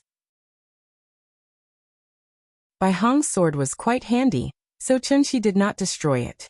Therefore, he chose to smelt Qing Wan's spear, and use the smelted materials to refine a set of defensive magic equipment. In addition to Nianyan's bracelet necklace, Chunxi later gave Lin Xian a self-defense pendant. Of course, heavenly materials and earthly treasures were all unique. Therefore, after smelting the magic treasure, and then using the raw materials to refine a new magic treasure, if new materials were not added during this period, then the quality of the new magic treasure would plummet after it was formed. For example, Qing Wan's spear was originally grade 8, but after being smelted by Chunxi, the new necklace could only barely reach grade 5. And this was a manifestation of Chunxi's considerable knowledge in refining weapons. Magic treasures were like weapons in the hands of ordinary people. The better the weapon, the stronger the combat power. Even if a child picked up an AK, he could easily kill a group of unarmed adults. It was precisely because of this. From the moment Wushu took out the central Wuji apricot yellow flag, Daiyu Island was destined to be set off a bloody storm. Dong dong dong. Dong. The rapid and loud forbidden bell rang through the sky again. This time, all the Jiang clan's people sitting in the ancestral hall were stunned. Jiang Dihao could not even handle such a small matter. Just now, the bell had only rung 9 times, which meant that someone had invaded and reinforcements were needed. But now, the bell rang like a storm, and it had rung a total of 36 times. This meant that the situation had deteriorated to the point where it was out of control, and the entire clan urgently needed to face it together. Let's go and take a look. This time, before Jiang Yuankui could say anything, Jiang Zhengqing could not sit still anymore. After all, no matter what, he was still a member of the Jiang clan. No matter how much a family quarreled, behind closed doors, they were still a family. Now that the Jiang clan was being trampled on, how could Jiang Zhengqing sit still and do nothing? After Jiang Zhengqing rushed out of the ancestral hall, the rest of the people reacted and quickly followed behind him, flying straight toward Xiushan Island. The Celestials were on patrol, hunting everywhere. Many of the Jiang clan's juniors were more or less trembling when they heard the forbidden bell ringing one after another. They were afraid that the enemy would suddenly appear in front of them. Thus, when they saw hundreds of their ancestors flying over the island, they immediately stood on the ground and cheered crazily as if they had been injected with chicken blood. This scene deeply demonstrated the meaning of the military parade. A clan or even a country would only feel excited and proud when they displayed their strength in front of the people. The dignity of Daiyu Island. It would not allow anyone to trample on it. Jiang Zhengqing's speed was very fast, and he almost instantly arrived above Xiushan Island. The young man was still standing in the same place, looking up at the sky. Only Jiang Dihao was nowhere to be seen. But how sharp was Jiang Zhengqing's sense of smell? When he sensed that there was still a trace of blood in the air, Jiang Zhengqing was about to explode in anger. Obviously, Jiang Dihao had died in the hands of this person, so the 36 forbidden bells were rung on Xiushan Island. Tih! Arrogant brat, die. Unlike the last time when he fought with Chun Shi, Jiang Zhengqing underestimated his opponent, and did not even have the chance to show half of his strength before he was smashed into the ground by Chun Shi. This time, in a fit of rage, Jiang Zhengqing really showed his full strength. Therefore, when he let out a furious roar, the clothes on his body suddenly puffed up without any wind. His head of black hair also swayed crazily, as if he was in the eye of the storm. Surging true core energy gathered in his palms, and Jiang Zhengqing's hands suddenly became like 2 searchlights, exceptionally bright. Then he slapped his palm toward the young man on the ground from afar. True 6 trigrams formula, mountain breaking all. A ray of golden energy suddenly shot out from his palm, as if it was the Buddha's palm. At this moment Wushu, who had been standing on the ground, looked as if he had seen something new. He squinted his eyes slightly, and then waved the yellow flag in his hand. When the yellow flag was waved, the ground shook. 2 extremely thick mud pillars suddenly emerged from the ground, and then turned into 2 extremely thick arms. From bottom to top, they directly rushed toward Jiang Zhengqing in the sky. Jiang Zhengqing did not expect this young man's cultivation level to be so high. The mountain breaking all that he had used all his strength only shattered a corner of the mud pillars, and did not even slow down the opponent's attack.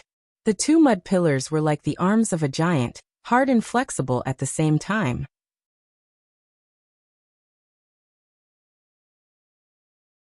Chapter 378. It was hard to describe what it was like. It was just a pile of soil mixed with sand and stones, but it was like a living creature that could move freely and pounce on its prey.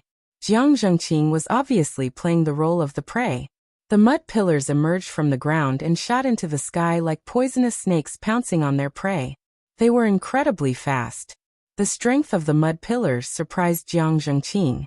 While he was in a daze, the mud pillars had already reached him.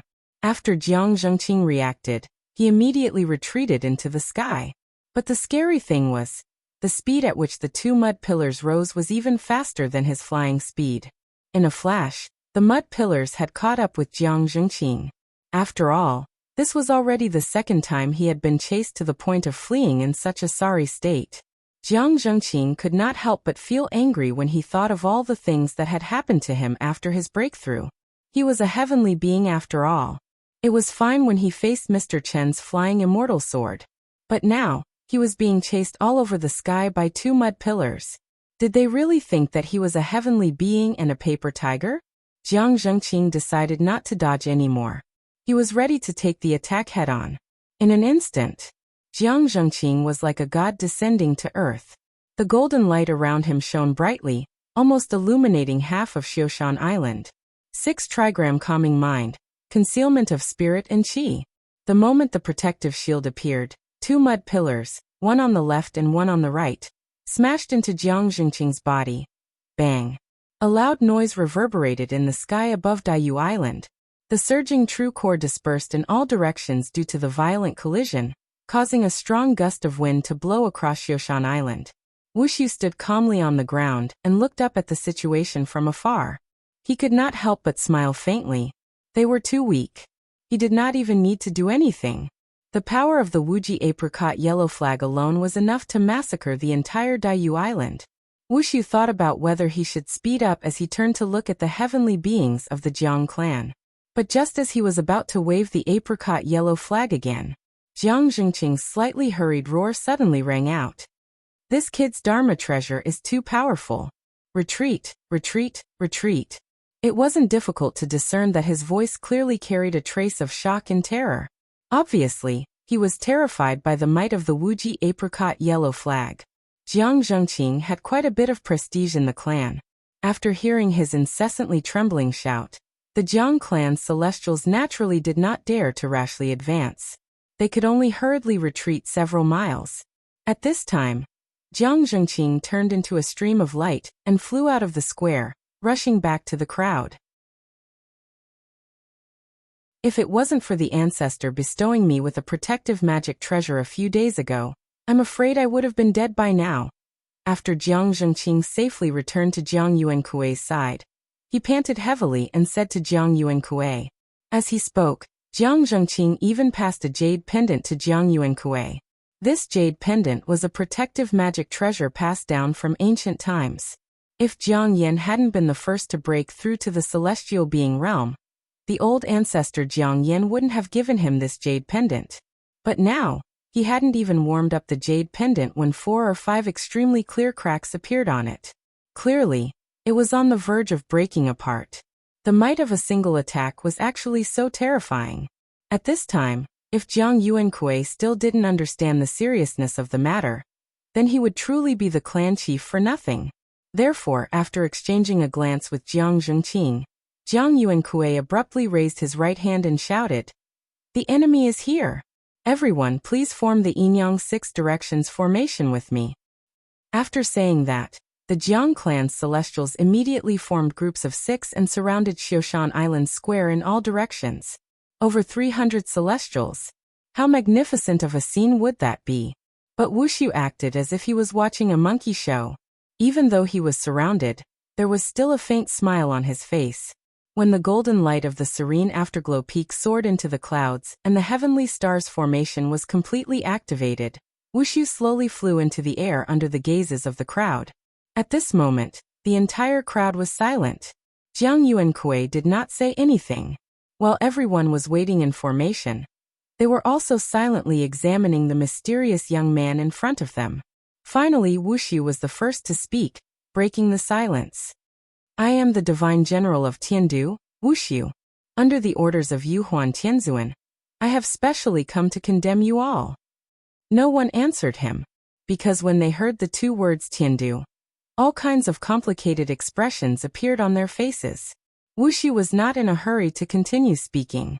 He only slowly swept his gaze over the crowd. But those who were swept by his gaze involuntarily lowered their heads, not daring to look at him. At this moment, Wushu was simply like Kangxi in disguise. When he announced his name, everyone was stunned by his identity. Tiandu.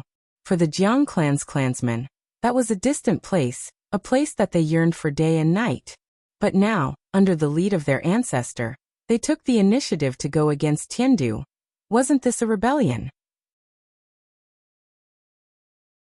You are merely descendants of sinners, but the divine ancestor thought of the bitter cold of the lower realm. So he spared you all and allowed you to ascend to the upper realm. In the blink of an eye, the divine ancestor has already passed away. You all do not know how to cherish the divine ancestor's kindness.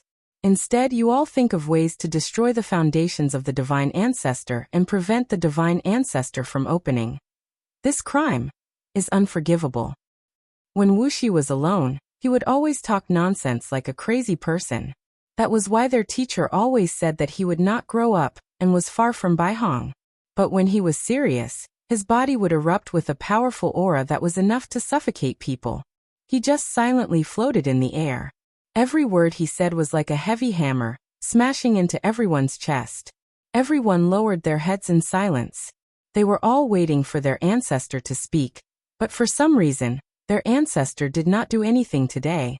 Only Jiang Zhengqing, after taking a deep look at the jade pendant in his hand, he spat at Wushu angrily. Then he scolded sternly, "Bah! Arrogant brat! After calling us sinners every time you open your mouth, dare I ask what our Jiang clan has done wrong?" Hearing this, Wushu chuckled. Just as he was about to reply, Jiang Zhengqing continued, "Don't talk to me about the upper and lower realms. I have seen all the changes in the world.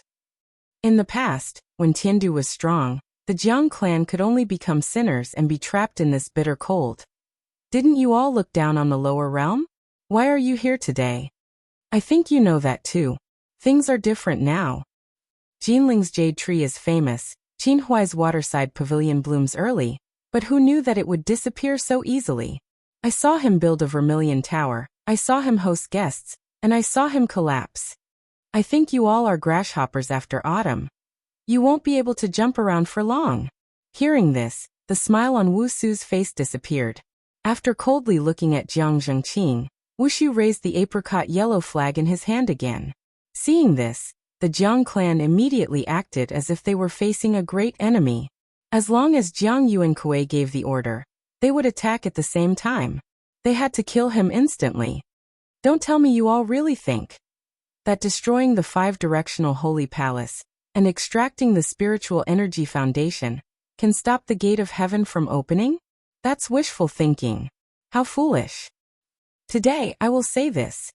Because of what you all have done today, when the gate of heaven reopens, it will be the time when this world will be plunged into misery and suffering. When autumn comes on the 8th day of the 9th month, all flowers will be killed.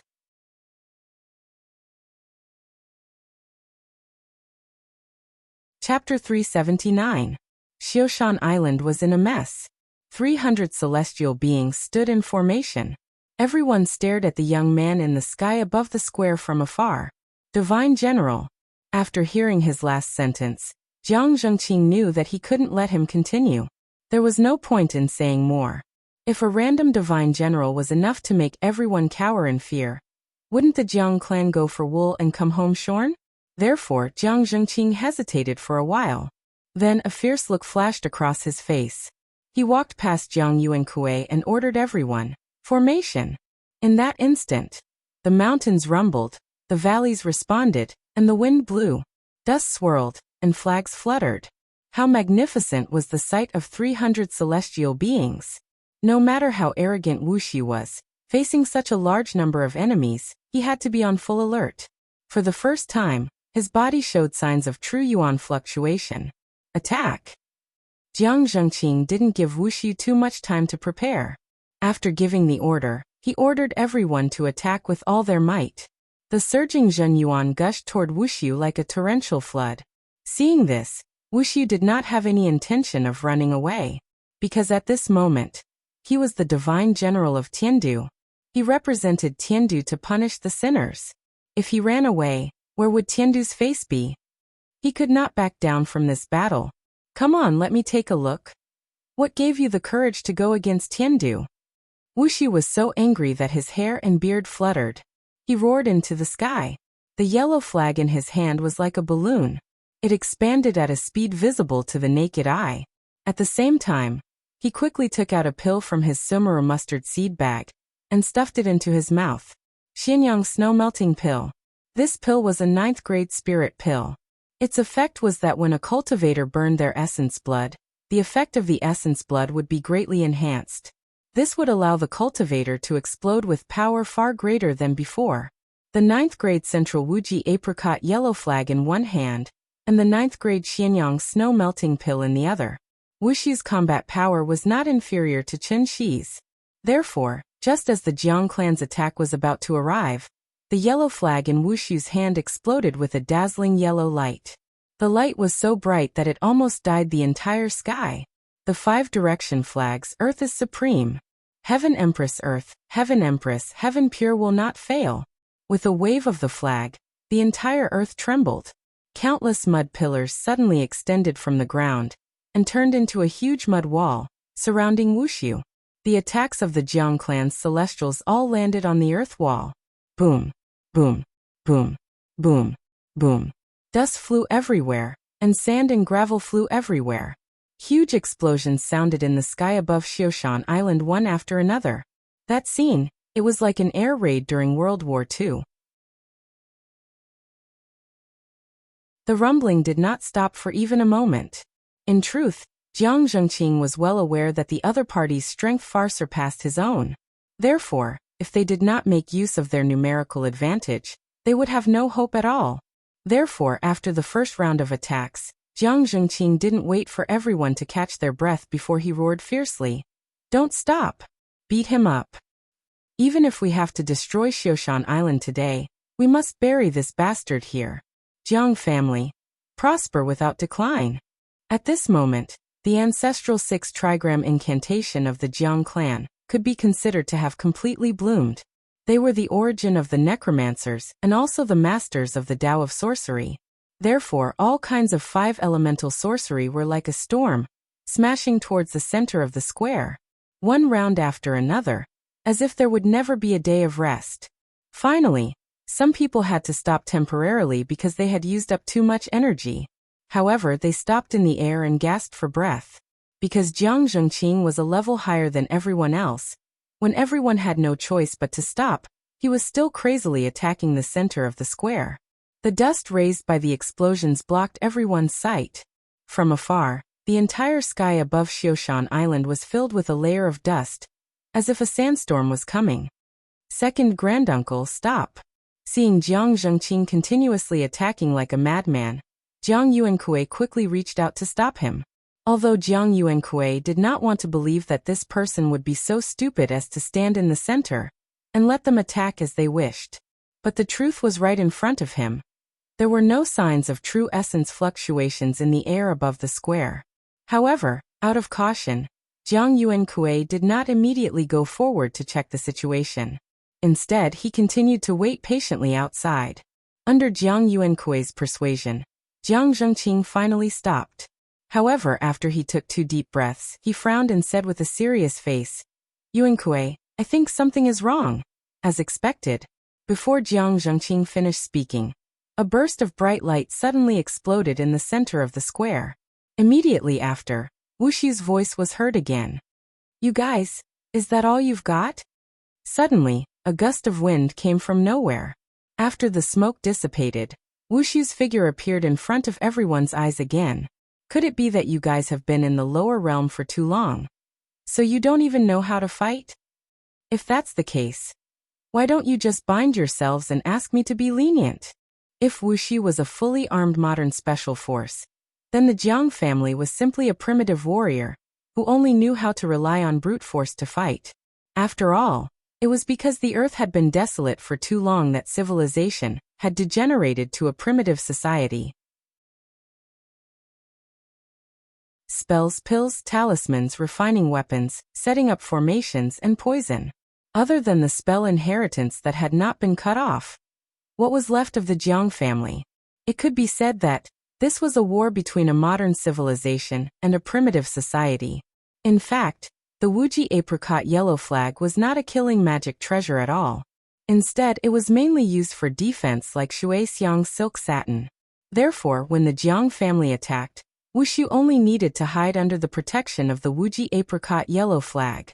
If the enemy advances, I will retreat. If the enemy stays, I will disturb. If the enemy is tired, I will attack. If the enemy retreats, I will chase. The 16 words formula for guerrilla warfare, even in the immortal cultivation world, was an absolutely correct tactic.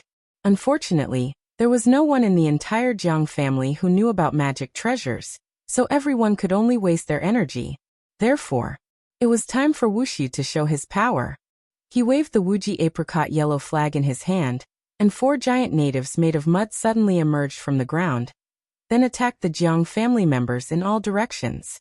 With the natives holding back, Wuxiu completely transformed into a war god, holding the apricot yellow flag and rushing towards Jiang Zhengqing's direction. To catch bandits, first catch the leader. Seeing Wuxiu's aggressive momentum, Jiang Zhengqing and Jiang Yuankui could not help but be shocked. Even if they were at their peak, they would not be able to fight against Wuxiu. Now that they had lost more than half of their strength, how would they dare to fight Wuxiu head-on? Without even needing to communicate, the two flew in different directions, preparing to temporarily avoid the attack. Seeing this, Wuxiu could not help but laugh. Run? Where do you run to? As his voice fell, Wuxiu waved the apricot yellow flag in his hand, and directly sent out 2 waves of true origin towards the back of the two. Just at this critical juncture, a wave of true origin suddenly shot out from the forest below, like a sharp arrow, and directly shot towards Wuxiu in the sky. Jiang Zhengqing felt something strange behind him. Looking back, he just happened to see that wave of true origin pass through Wuxiu's body, and drew a thin line of blood in the air. Jiang Zhengqing widened his eyes, and only felt that his mind was blank.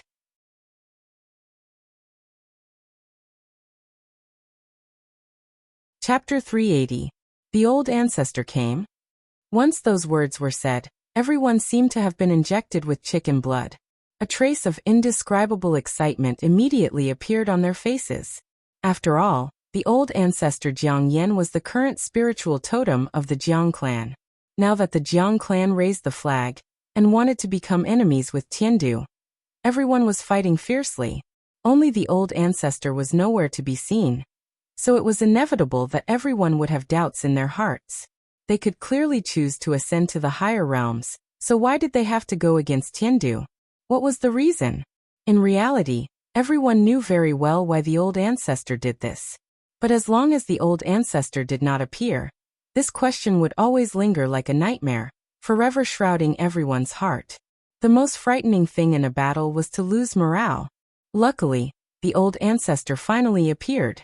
The spiritual totem was erected again, and everyone's heart was filled with an extremely strong fighting spirit, causing the slightly dispirited morale to instantly soar to the peak. The majestic Jiang clan, flourishing without decline.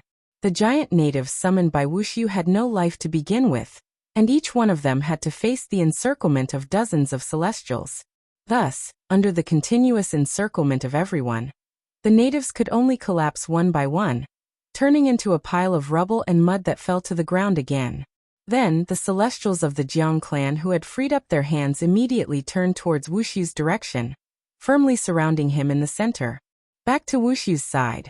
As one of the best 1,000-year-old Go in Chenxi's heart, Jiang Yan was indeed very patient. He already knew everything that happened on the island, but he still did not immediately stand out to lead everyone to besiege Wushu. Instead, he allowed everyone to suffer a huge loss at Wushu's hands. He was Go and also waiting. Just waiting for the moment Wushu let down his guard, and then launching a fatal attack.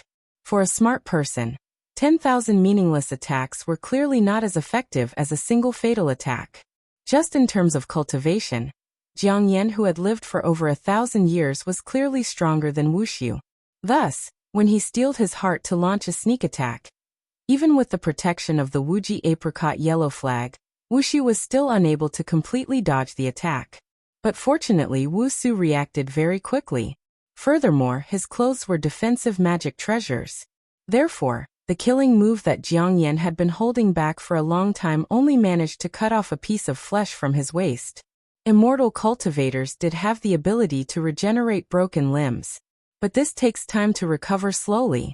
It is impossible to be like Wolverine and Deadpool, whose bodies were clearly chopped into minced meat, but it didn't take long for them to return to their original appearance. That was unscientific.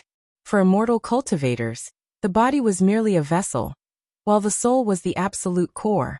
However, once they lost the protection of the vessel, their divine soul would gradually weaken until it completely disappeared from the world. Therefore, for high-level immortal cultivators, the physical body was also an extremely important part of them. It was absolutely impossible for them to abandon it easily. This was the first time Wushu had suffered such a serious injury. Wushu lowered his head and looked at the wound on his waist. His face was as cold as a poker card.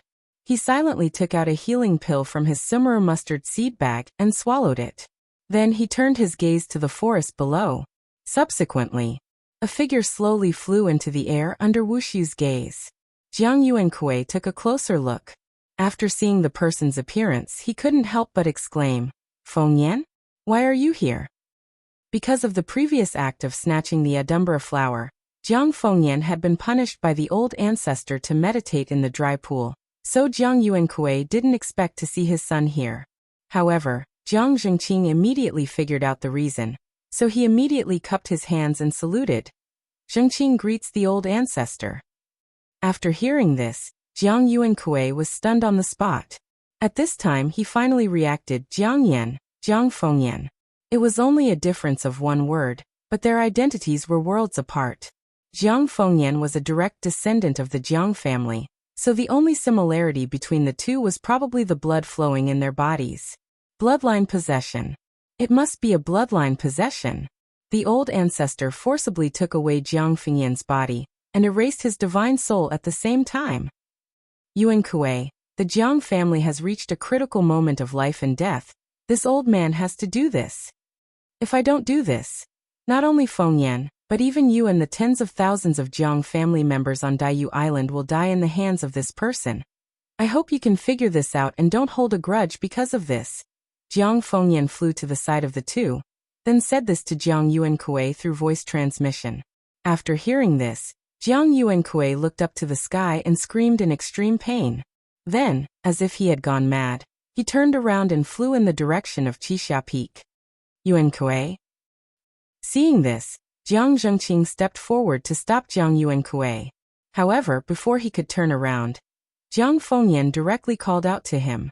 "Zhengqing, the enemy is right in front of us, don't be distracted. After this matter, I will explain to him. I only hope that Yuankui can understand my painstaking efforts." Since the old ancestor had said so, Jiang Zhengqing naturally couldn't say anything more, so he could only nod and respond, "Yes." The three of them seemed to have said a lot, but in fact they used the secret method of voice transmission.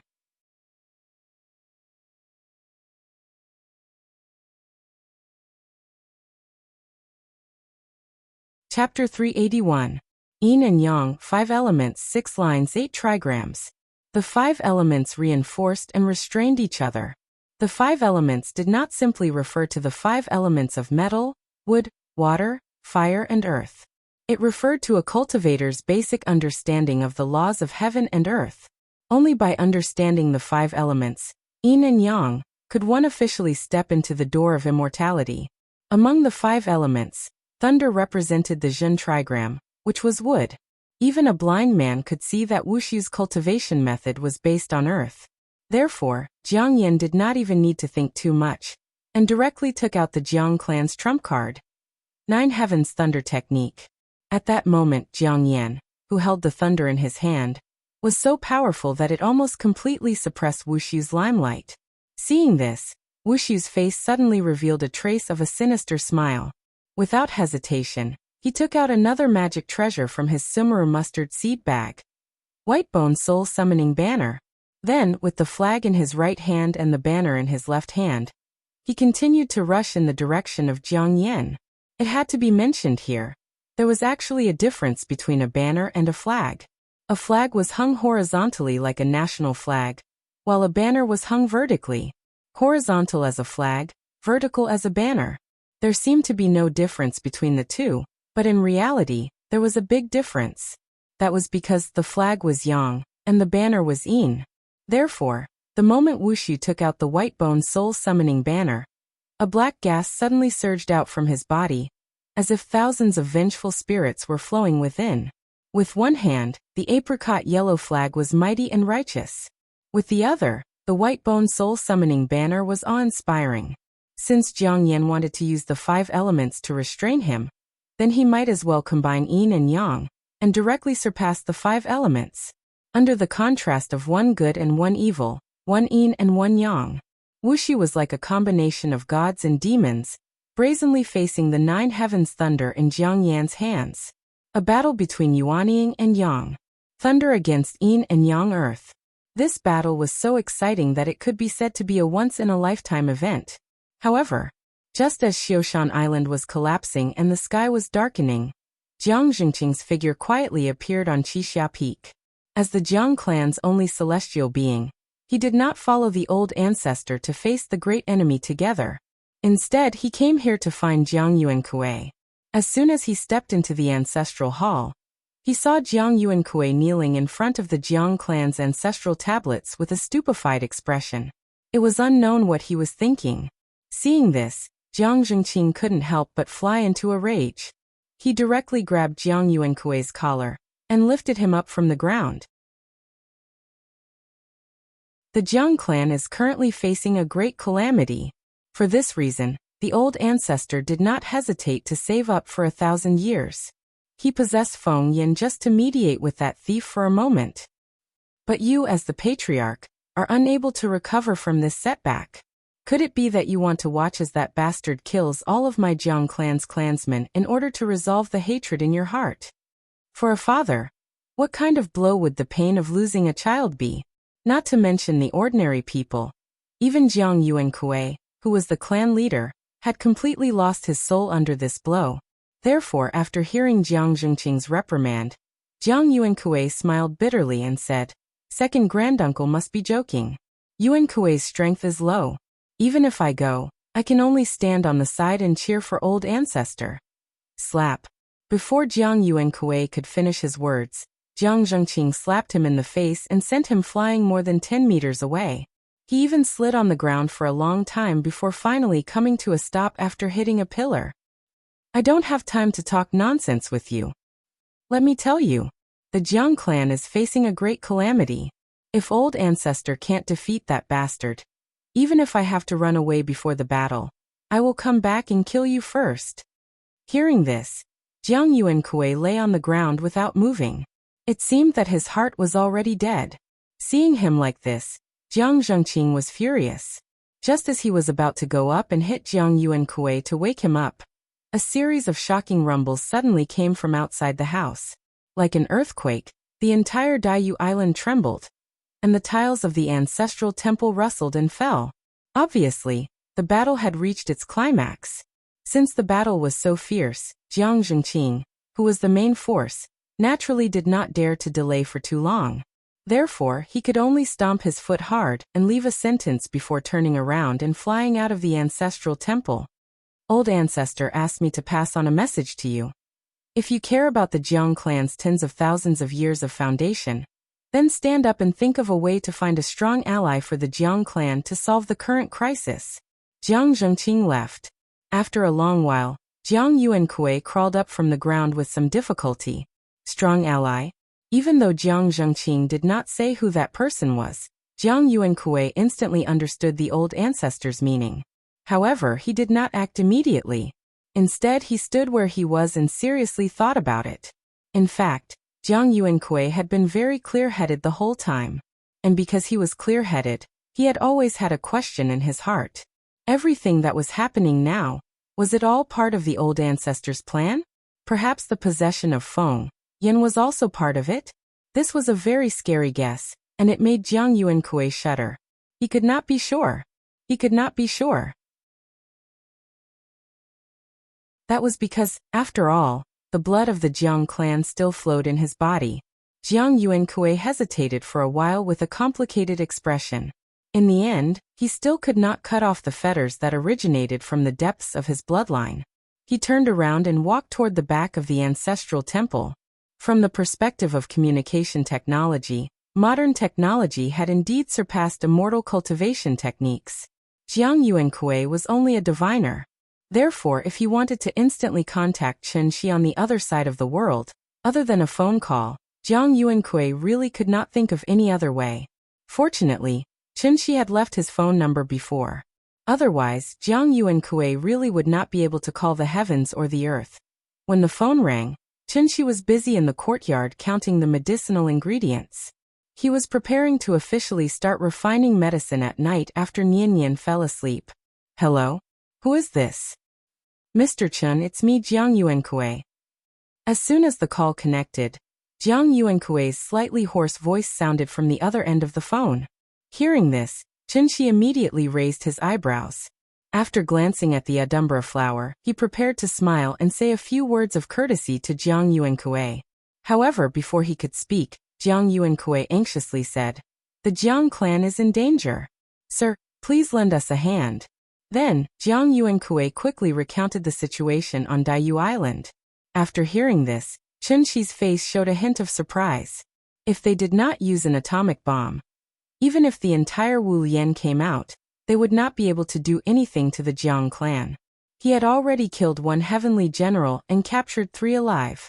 Why was the 5th one so powerful all of a sudden? It was not that Chen Shi looked down on Bai Hong. The main reason was that the old man from the Jiang clan was too cunning. Therefore, Chen Shi did not think that the heavenly general would be able to gain any advantage from the old man. Looking at the situation now, the Jiang clan seemed to be unable to hold on any longer. Was that why they were asking him for help? Alright, you guys hold on. I'll be there soon. In any case, he had taken something good from them. Naturally, Chen Shi could not leave them in the lurch. Therefore, he agreed to Jiang Yuankui's request. He wanted to take this opportunity to see for himself.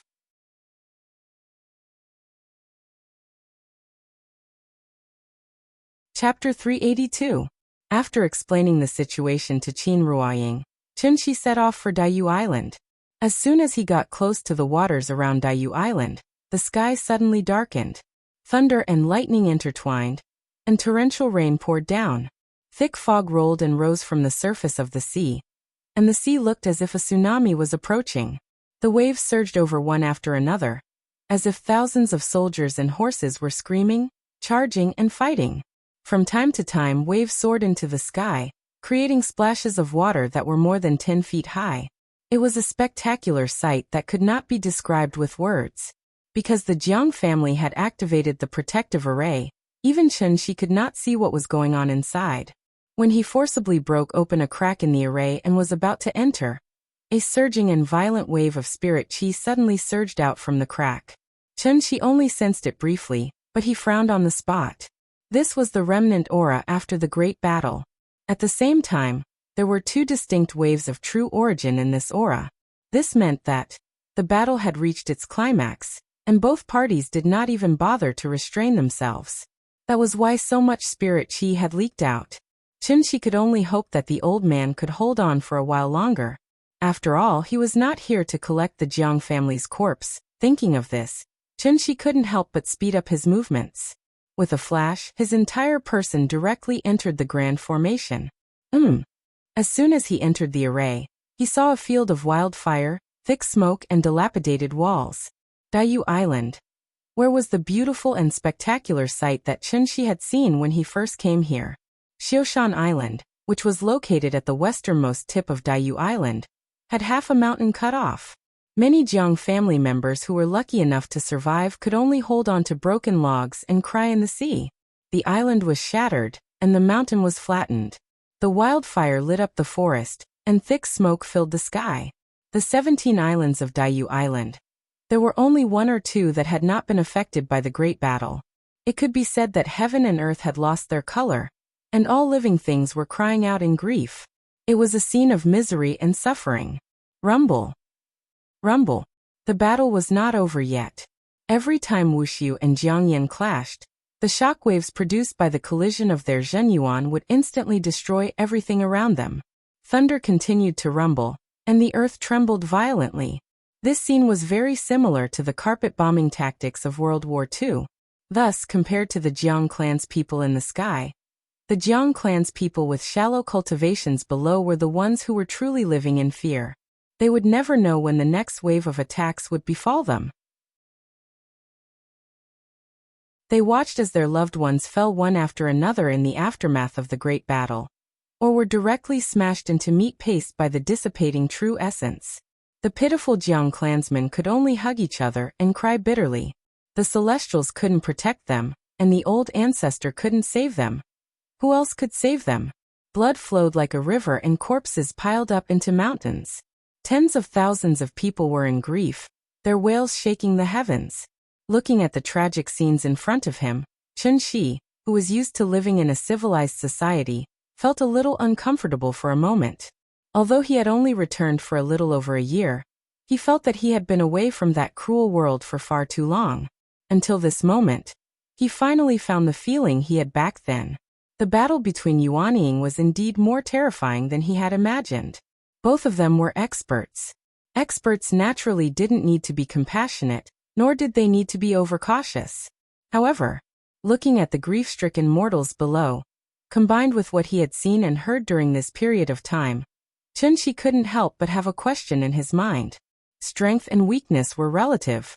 Compared to humans, ants were extremely insignificant. But compared to immortal cultivators, what was the difference between an ordinary person and an ant? At this moment, Qinshi suddenly had an epiphany and completely forgot where he was. He actually fell into deep thought just like that. Strength was divided into strong and weak. All living things were equal. Even if they were as insignificant as ants, as a life between heaven and earth, they should receive the least amount of respect. In front of humans, ants were insignificant. But in front of planets like Tianxian or Earth, weren't humans also insignificant and insignificant? Any wave of tides was enough to affect all life on this planet. The dinosaurs were extinct. The ancient immortal cultivators were lucky enough to escape. In front of heaven and earth, all living things were equal. Whether it was the auntie selling vegetables on the street or him, the divine Lord of Dawn. What was the difference between the two in essence? Cultivation was a kind of detachment. In that case, what level of cultivation did he have to reach before he could be considered an absolute expert? Qinshi floated quietly in midair. Suddenly, his heart trembled violently. Immediately after, a feeling of enlightenment rushed into Qinshi's heart. Through the accumulated tribulations of the mystifying scripture, he was enlightened in an instant. Understanding one's heart and seeing one's nature. Enlightenment. He hadn't had this feeling for a long time. Under such circumstances, under such conditions, he could actually have an epiphany? One had to know that epiphany was a very mysterious thing. It had nothing to do with cultivation, but it was extremely important and would be of great help to cultivation. Although he didn't comprehend the true essence of the word void, for Qinshi, this was already a great blessing. He even had a vague feeling that he might not be far from the insightful emptiness realm. Just one more step. As long as he understood the word void, he would be able to step into the insightful emptiness realm. Thinking of this, Chunshi couldn't help but be overjoyed. He subconsciously raised his head to the sky and let out a long howl. His voice was full of joy. But this joy was obviously somewhat out of place with the atmosphere on Daiyu Island. Wuxiu and Jiang Yan's 5 senses were very sharp. Even though they were fighting fiercely, both of them noticed this extremely discordant howl. Mr. Chun. When Jiang Yan saw the figure in the distance clearly, he couldn't help but exclaim in surprise. One had to know that Jiang Yan had been reincarnated through possession. After several rounds of fierce fighting, his body was already somewhat overwhelmed and could explode and die at any time. When that time came, who in this huge Jiang clan would be able to stop Wuxiu for a moment? Therefore, after seeing Chunshi's figure, Jiang Yan was suddenly very excited. It had to be said that the 3 words Mr. Chun did indeed have a strange magic power. After Jiang Yan blurted out these 3 words in a moment of excitement, the scene became strangely quiet. The Jiang clan's celestials all looked in the direction their ancestor was pointing. Even Wuxiu. He actually stopped fighting temporarily and turned to look in Chunshi's direction. In an instant, Chunshi had become the focus of everyone's attention. Seeing this, Chunshi suddenly came back to his senses and finally remembered why he was here. Sorry I'm late.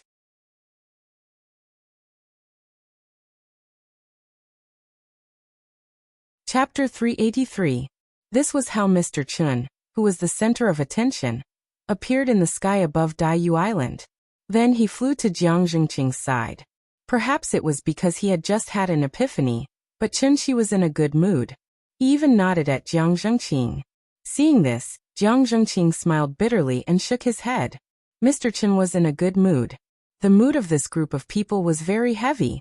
Hey, where's your ancestor? Is he okay? After all, Chunshi owed him a favor. Naturally, he had to express his gratitude. But he looked left and right, but did not see Jiang Yan's figure, which was why he asked this question. I'm here. Mr. Meng, I'm very happy that you're concerned about me. Hearing this, Jiang Yan forced a smile and responded.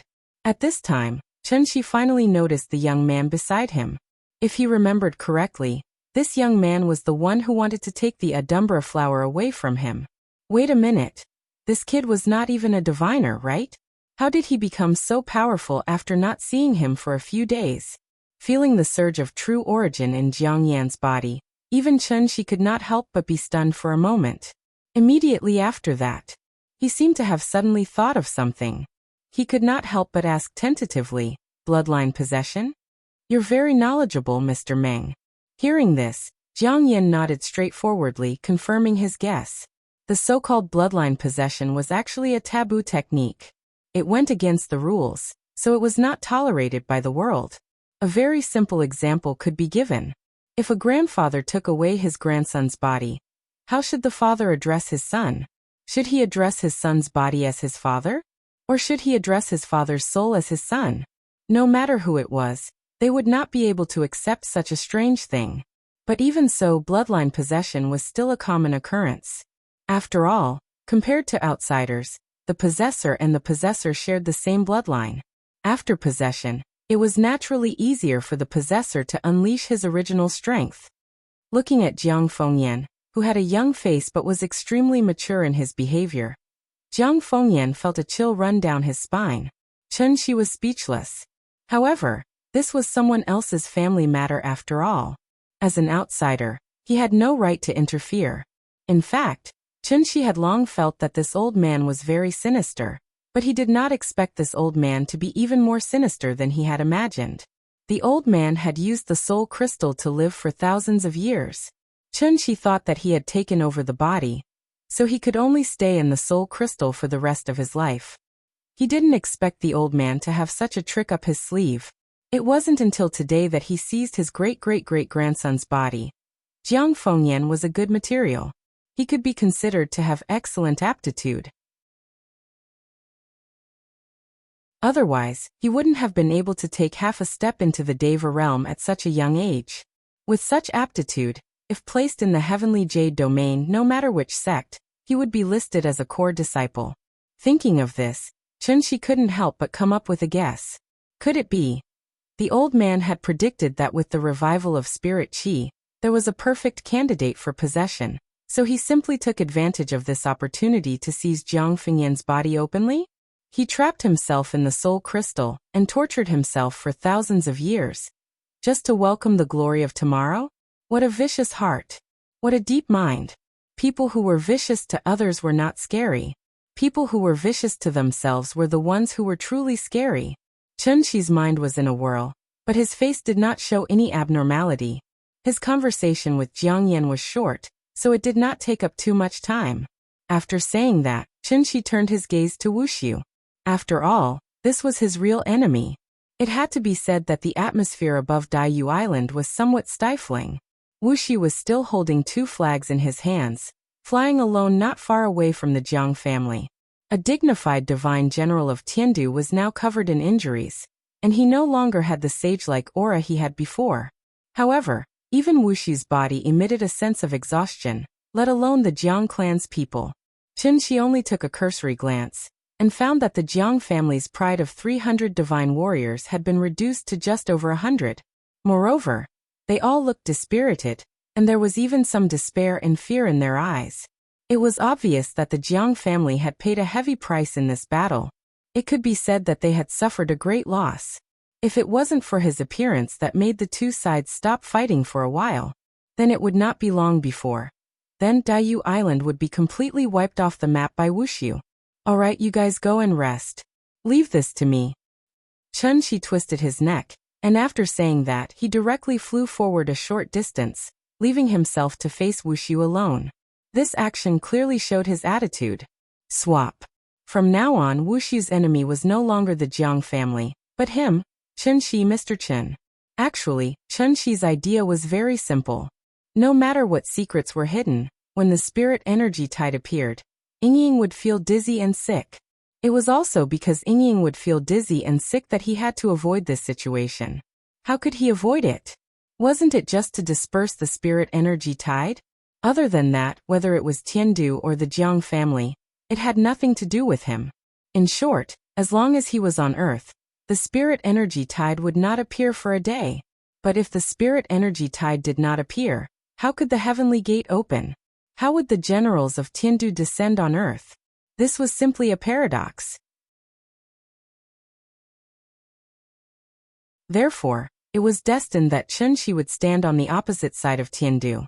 Unless Tiandu took the initiative to hand over the heaven-bearing efficacious floating mirror, so that Chen Qi could check the secrets in it and completely cure Yingying's dizziness. Otherwise, there was no way this matter could be resolved peacefully. A 9th-grade spirit treasure in each hand, where is Gao Shuaifu? Chen Qi looked at Wuxiu from head to toe. After seeing that Wuxiu was covered in high-grade spirit treasures, he could not help but laugh and tease him. Just this alone was enough to show that Wuxiu's status was much higher than Baihong's. Therefore, Chen Qi was very interested in Wuxiu.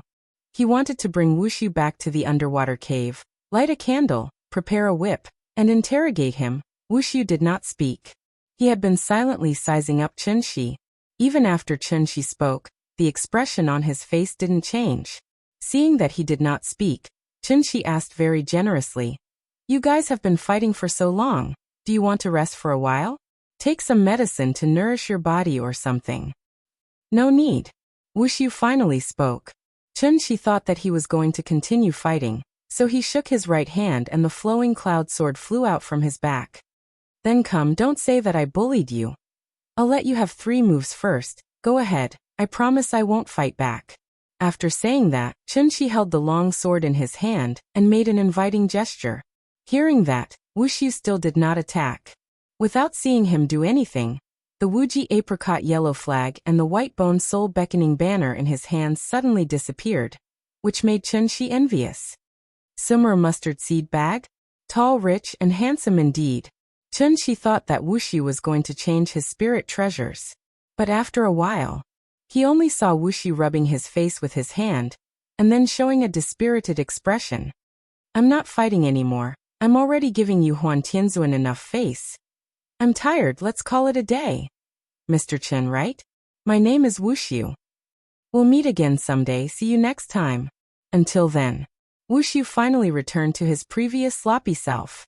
In fact, he did not even think about fighting with Chen-Shi, because he knew very well what he was capable of. Even if Wuxi was in his best condition, he did not want to fight with Chen-Shi, let alone now. The reason why he stayed here was mainly because he wanted to see Chen-Shi. Now that he had seen him, he knew his name. It was time for him to leave. There was bound to be a day when they would meet again. As soon as he finished speaking, Wuxi was like a pile of quicksand. He turned into thousands of grains of sand and slowly drifted away with the wind. Seeing that, Chen-Shi frowned and suddenly slashed at the quicksand with his sword.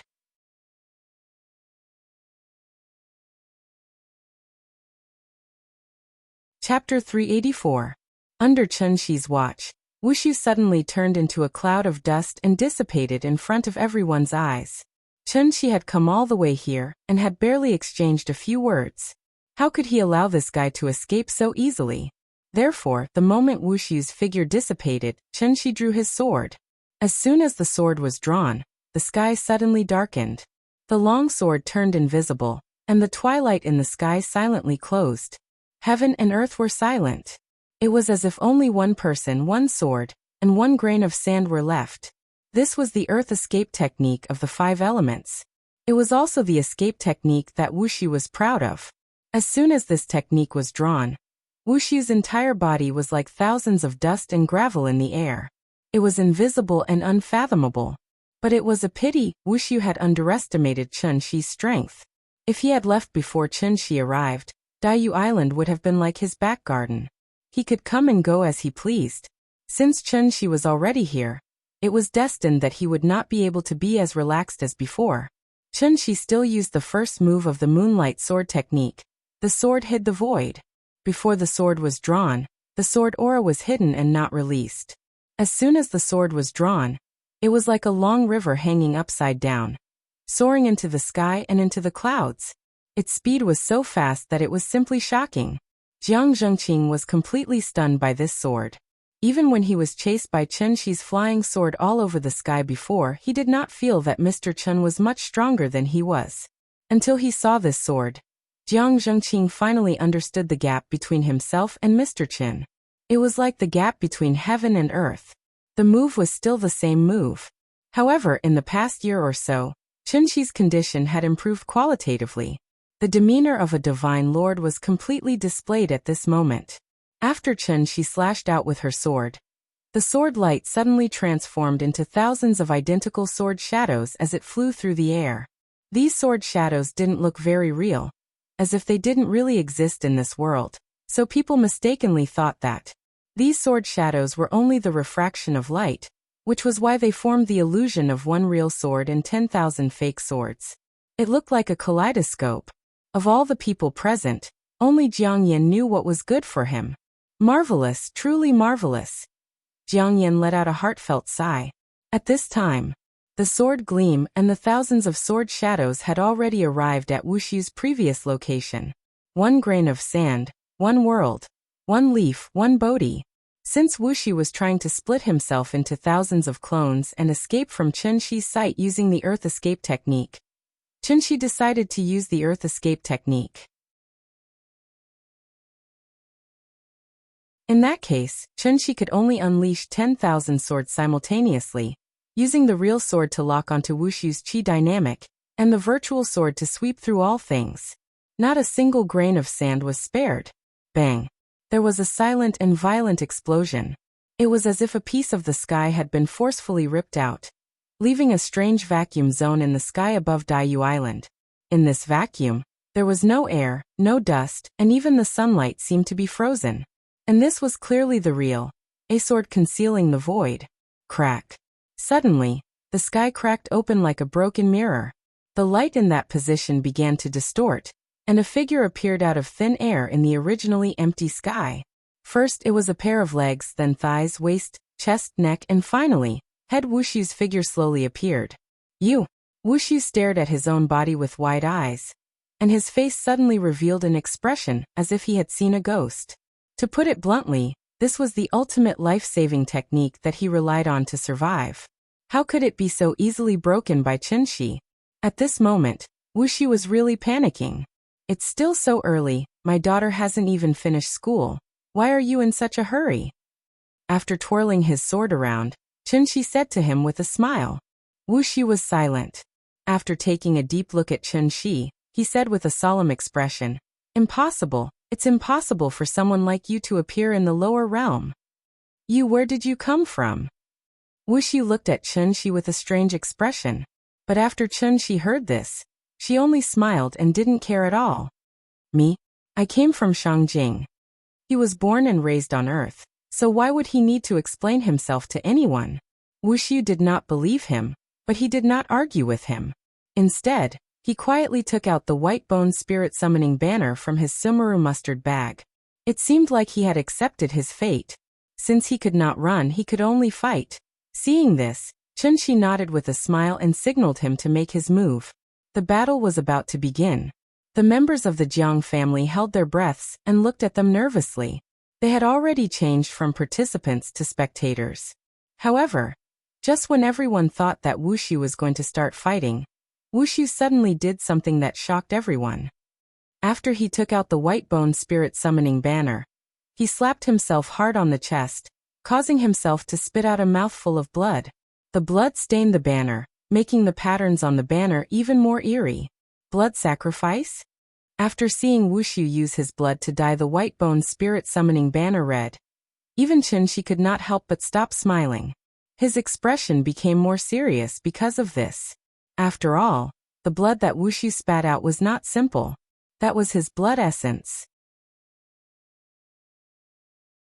Since cultivators could unleash power beyond normal by burning their blood essence, then similarly, if one used their blood essence to feed a magic treasure, it would be able to unleash power beyond its current level. Therefore, when Wuxi's blood essence splashed onto the banner, a terrifying murderous aura exploded from the white bone spirit summoning banner. In an instant, the Wuxi flag was like a drop of ink in water. Countless black smoke gushed out from the flag and spread rapidly. The black smoke quickly covered the sky. At this moment, Wuxi's voice sounded from the black smoke. You're giving me 3 moves, right? If that's the case, I won't be polite with you. Wuxi is here. Please enlighten me, mister. Following Wuxi's roar, a surge of true essence surged out of the black smoke. Due to his previous promise, Chunxi could only use his sword to protect himself. His body lit up with a golden light, wanting to use it to block Wuxi's attack. However, the violent impact that Chunxi imagined did not come. In his perception, the true essence in Wuxi's body was like air in a balloon. Because it was so large, even the balloon burst. Then the true origin energy surged out in all directions in a ring shape. Chunxi was stunned, because he did not understand what Wuxi's move was. Could it be that he was here to perform a fairy scattering flower? Chunxi was puzzled. Suddenly he shuddered, and then suddenly came back to his senses. No. This guy is trying to escape. This time, it was really Chunxi's turn to be nervous. Not to mention anything else, if he really let Wuxi escape from under his nose, he would lose a lot of face. Thinking of this, Chunxi immediately waved the sword in his hand. The sword light immediately shot out like the rising sun. Thousands of golden clusters of light instantly dispersed the black smoke and illuminated the entire sky. Unfortunately, Chunxi's reaction was still a beat slower. After the feint, Wuxi had long disappeared from his sight.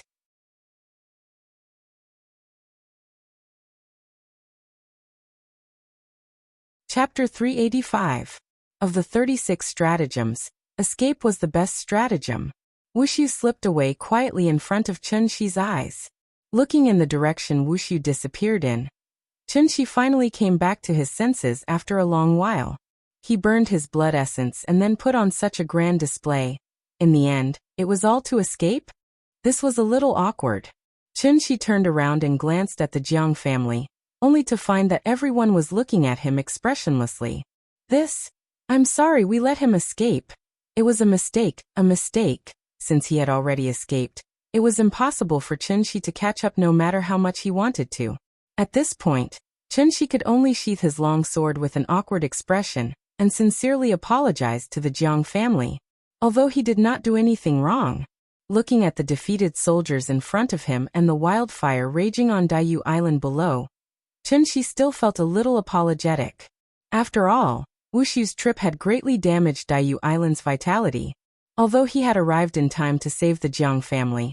As long as Wushu successfully escaped, it meant that this was actually a meaningless and crushing defeat. They had lost more than 100 heavenly beings, but in the end, they only managed to get the other party to escape unscathed. No matter who it was, they would not be able to accept this result. Therefore, after confirming that Divine General Wushu had successfully escaped, the Jiang family had a complicated expression on their faces. They did not dare to blame Qinshi. After all, Qinshi had just saved their lives. But at the same time, they could not help but curse in their hearts. If Mr. Chen had not been so arrogant just now, Wushu's head would probably have been placed in front of the ancestral tablets by now. Because of this thought, the Jiang family could not help but feel a little dejected. They even felt disheartened. 300 heavenly beings could not deal with the divine general. When this person recovered from his injuries and returned to Diyu Island for revenge, how were the remaining 100 or so people supposed to stop him? When the time came, were they not fishes on the chopping board? Whether they were killed or cut off completely depended on Wushu's mood. Everyone's faces were clouded with worry, and their hearts were filled with anxiety. At this critical moment, perhaps only old ancestor Jiang Yan could still respond to Chun Shi with a smile. "Thank you, Mr. Chun. If you hadn't arrived in time, I'm afraid the lives of this old man and the tens of thousands of Jiang clansmen on Diyu Island would have been in danger. Such a great favor is like giving birth to a new life." Speaking to hear, Jiang Yan suddenly bowed towards Qinshi, then said extremely solemnly, "Jiang Yan is here. On behalf of the entire Jiang clan, I thank Mr. for saving my life." Since the elder ancestor had expressed his opinion, no matter how uncomfortable everyone was, they could only bow to Qinshi and say, "Thank you for saving our lives, Mr." Seeing this, Qinshi also said politely with an awkward expression, "Everyone, please rise. It's just a small matter.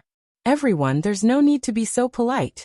Hearing this, Jiang Yan straightened his body, then lamented with a pained expression, "After this battle, the Jiang clan's vitality has been greatly damaged. Looking at this devastated Diyu Island, this old man's heart aches even more. All the sins were caused by this old man. This old man only hopes that this decision is not wrong. Otherwise, when this old man goes to the netherworld in the future, how can I face the ancestors of the Jiang clan? I, Jiang Yan, am the sinner of the Jiang clan." Jiang Yan was filled with grief and indignation. In a moment of agitation, 2 streams of turbid tears fell from the old man's eyes. Looking at his bloodshot eyes, even Qinshi, an outsider, could not bear to see it, let alone these reborn juniors of the Jiang clan. "Elder ancestor, you're right. Your decision is also for the sake of revitalizing the Jiang clan, and also for the sake of establishing the supreme glory of our clan in the future. The Jiang clan has not been defeated. As long as we are still alive, even if we are smashed to pieces, we will fight for a brand new future for the Jiang clan under your leadership. For the Jiang clan. Yes. Even if we are smashed to pieces, we will not retreat even half a step. F***CK the Divine General of Tiandu. In the future, if anyone dares to mention the word ascension in front of me, I will definitely not forgive him. From today onwards, the Jiang clan will definitely be at odds with Tiandu. Irreconcilable. Irreconcilable." When everyone saw Jiang Yan cry, the depression in their hearts immediately turned into endless grief and indignation. Suddenly, their morale was even higher than before. Qinshi stared dumbfoundedly at the scene in front of him. Everyone surrounded Jiang Yan and made bold statements. Jiang Yan, on the other hand, occupied Jiang Fengyan's young body. His face revealed an expression of great comfort. The more he looked at it, the more awkward he felt. Therefore, Qinshi couldn't help but sigh with emotion in his heart. This old fellow was really ruthless. He actually managed to win back the hearts of the people with just a few words. Although he didn't know the real purpose of Jiang Yan, Qinshi was now convinced by this old fellow from the bottom of his heart. No matter what Jiang Yan did, at least, he dared to raise the flag and become enemies with Tiandu, right? After Jiang Yan's post-battle speech, the fighting spirit of the Jiang clan was reignited. Qinshi was an outsider. Now that the crisis had been resolved, the Jiang clan was busy cleaning up the battlefield and rebuilding their home. He naturally couldn't stay here and be an eyesore, so he left silently. Before leaving, he also took the initiative to leave a restriction on Qixia Peak to prevent similar incidents from happening again. In fact, Qinshi also felt a little regretful in his heart. After all, there was an old saying, if you cut the grass without removing the roots, it will grow again when the spring breeze blows. Today he couldn't stop Wuxiu. Who knew what would happen in the future? In fact, with Wuxiu's shiny equipment, Qinshi absolutely didn't believe that he didn't have any life-saving skills. Did he really think that Wuxiu was a wild chicken on the roadside that could be killed at will? Therefore, Qinshi could only make up his mind now. If he could meet Wuxiu again next time, even if he used underhanded tricks, he must suppress him. Today's situation must not happen again. Qinshi recalled what he saw today, while flying back to Shangjing. It was almost time. It was time to pick up Nian from school. At the same time, far in the northernmost part of the earth, a figure suddenly appeared on an iceberg floating on the sea. It was Wuxiu. After successfully escaping from Daiyu Island, Wuxiu flew all the way here in one breath. If it wasn't for the fact that he used up so much energy, he would have directly flown to the moon. This place was already remote enough. Wuxiu looked around. After confirming that there was no one here, he heaved a sigh of relief and sat cross-legged on the iceberg. As soon as he sat down, Wuxiu felt a burst of tightness in his chest. He didn't even have time to take out a pill from his summer mustard seed bag, before coughing out a mouthful of blood. The blood splattered on the pure white iceberg. It was particularly dazzling. It was obvious that he had suffered a very serious internal injury. However, this injury wasn't caused by Qinshi. It was caused by himself. Many animals would choose to use self-mutilation to escape when their lives were in danger. For example, geckos would cut off their tails, spiders would cut off their legs, sea cucumbers would spit out their organs, and so on. The reason why Wuxiu was able to escape from Qinshi's eyes was because he used a method similar to this principle. That was blood escape. Using the blood escape would consume one's own essence blood. How important was essence blood to immortal cultivators? Wuxiu would never use it unless he had no other choice. He was forced into a corner by Qinshi. However, no matter what, it was better to be injured than to die, right? At the thought of this, Wuxiu chuckled. He could not help but reveal a smug expression on his face. Bai Hong and Shui Xiang didn't know how to use this secret technique. He was the only one who knew how to use it. Mr. Chun, right? I'll remember you. You'll let me have 3 moves first, right? Just you wait. Next time, I'll let 300 divine generals attack you once, and then I'll let you have 3 moves first. I'll keep my word. Wuxiu looked up at the sky and threatened. However, he was so excited that he spat out another mouthful of blood. Do you think everything will be fine just because you've blocked the divine gate? Hehehe. At this moment, Wuxiu had reverted back to his crazy self. He was severely injured, but instead of healing himself, he sat on the iceberg and muttered to himself. Master once said, the soul mirror will be unsealed within 10 years. Let me calculate the time. 1 year in heaven, 8 years on earth. If that's the case, doesn't that mean I'll have to stay in the lower realm for a full year? Wait. Doesn't that mean I'll lose 10 years of my life for nothing? No wonder no one wants to come to the lower realm. Yuhuan Tianzuan, oh Yuhuan Tianzuan. I'm going to lose big this time. You'll have to make it up to me when the time comes.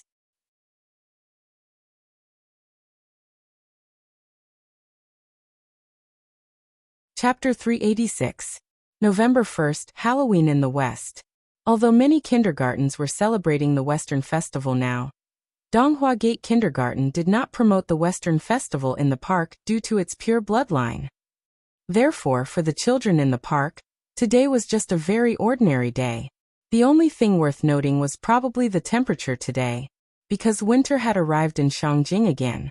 This year's winter was slightly later than last year, but as soon as November passed, the trees on both sides of the street shed their leaves one after another. They held up the graceful branches of the dead trees, as if they were welcoming the coming winter. The cold wind blew through the corner of the street, and rolled up some leaves that had not been cleared.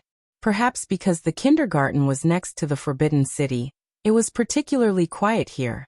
In the alley, pedestrians hurriedly walked by in twos and threes, as if they did not want to stay in the cold wind for a moment longer.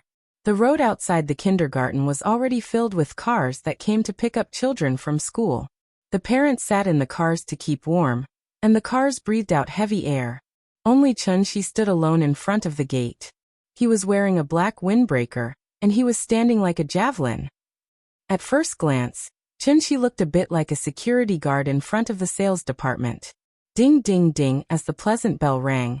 The park that had been asleep for a long time became lively again. The children were chattering about going home, and the teacher had to let them line up. Then, class by class, they came to the gate to look for their parents. Chun-Shi's side suddenly became lively. The parents scrambled to the side of the gate, wishing that they could immediately pull their children out from behind the iron gate. Chun-Shi was not in a hurry, and Nian was not in a hurry either. This was because as soon as she walked out of the classroom, she saw Chun-Shi's figure as usual. Chun-Shi's figure, like a lighthouse on the sea. Even if life was like waves and tides, he would always wait there firmly, silently waiting for Nian to appear. Dad. Dad. Dad. Nian stood on the steps, excitedly waving her small hands at Chun-Shi. The two brothers followed behind her, one on her left and one on her right. They looked like two incomparably loyal little guardians. The children of the older class had to walk last, so after most of the children had left with their parents, the three little fellows ran out of the school gate under the guidance of the teacher. As soon as she crossed the iron gate, Chun-Shi didn't even have time to hug her before the little girl very sensibly turned around and said to the teacher with a grin, "Goodbye, teacher." "Bye, Nian. Wenwen Mingming, see you tomorrow." "Good. See you tomorrow." Unknowingly, the two brothers had developed the habit of not wanting to go to school if they didn't see Nian. So now, the three children were all picked up by Chun-Shi. Gu Lao only needed to wait in the tea house. It was not that he was discriminating against ordinary kindergartens. It was just that the threshold for kindergarten teachers was too low. Naturally, there were good and bad teachers. Therefore, it was difficult for ordinary kindergarten's teachers to be as meticulous and patient as Donghua Gate Kindergarten. And this was the so-called professionalism. Under the patient guidance of the teachers, in addition to changing her accent, Nian's wild nature, which had been spoiled by Chun-Shi and his wife, gradually began to be restrained. In the beginning, under the guidance of Aunt Zhang, Nian was like a little girl in the mountains. At a young age, she knew that she had to share the burden of the family and never cause trouble for Aunt Zhang. Later, Chun-Shi and his wife came back, and the family of three was finally reunited. Nian also became a small-town girl born in a rich family. Just like the song said, "You only know how to look at the stars in the sky foolishly. You are so pure."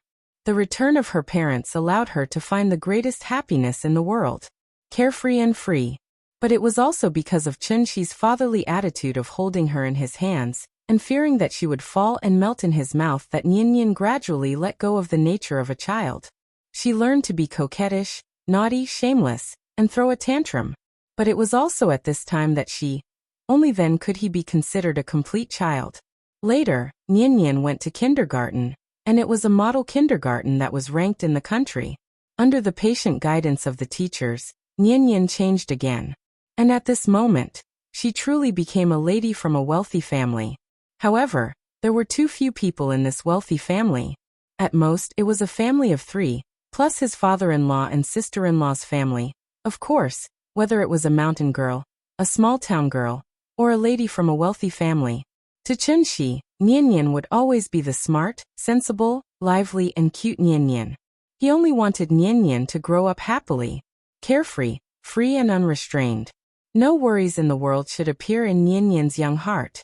In fact, Chun-Shi really wanted to tell her sometimes, "No matter what happens in the future, even if the sky falls down, Nian, don't be afraid, don't be sad, and don't be sad. That's because I'll take care of you. Dad, the teacher gave us a little red flower today." "Why?" "Because we're good at drawing." "Oh, what about the painting?" "On the wall behind the classroom. The teacher said that at the next parent-teacher meeting, she will show our painting to you." Nian was wearing a pink down jacket today and a rabbit ear hat on her head. Coupled with her rosy cheeks, she looked extremely adorable. She sat in Chunxi's arms, and when she was excited, her little body couldn't help but gently twist. When Chunxi patted her back and motioned for her to sit down, she would immediately obediently hug Chunxi's neck, and then coquettishly rub her head against Chunxi's head. The father and daughter whispered, and the brothers obediently followed behind them. In fact, the two of them had long been accustomed to this kind of life, so they didn't feel neglected. The two brothers were only a few months older than Nian, but under Gu Lao's constant education, the idea of giving in to your sister and everything was thoroughly planted in the depths of their hearts. Even the most common things in daily life, such as playing on the slide, the two brothers would let Nian play first, and then it would be their turn. This kind of feeling was also in line with the mood described by Li Bai in The Long Journey. Riding a bamboo horse, circling the bed to play with green plums. Living together for thousands of miles, the two young people have no quarrel. Childhood sweethearts, childhood sweethearts. It was important to mention that childhood sweethearts had nothing to do with love, but it referred to the most innocent and pure friendship in the world. Children were still young, so naturally, it was impossible to speculate with adult thinking. But no matter what, humans were always social animals, and childhood without companions was incomplete. With the company of the two brothers, Nian's childhood would only be more fulfilling and happy. As for the future, that would be discussed in the future.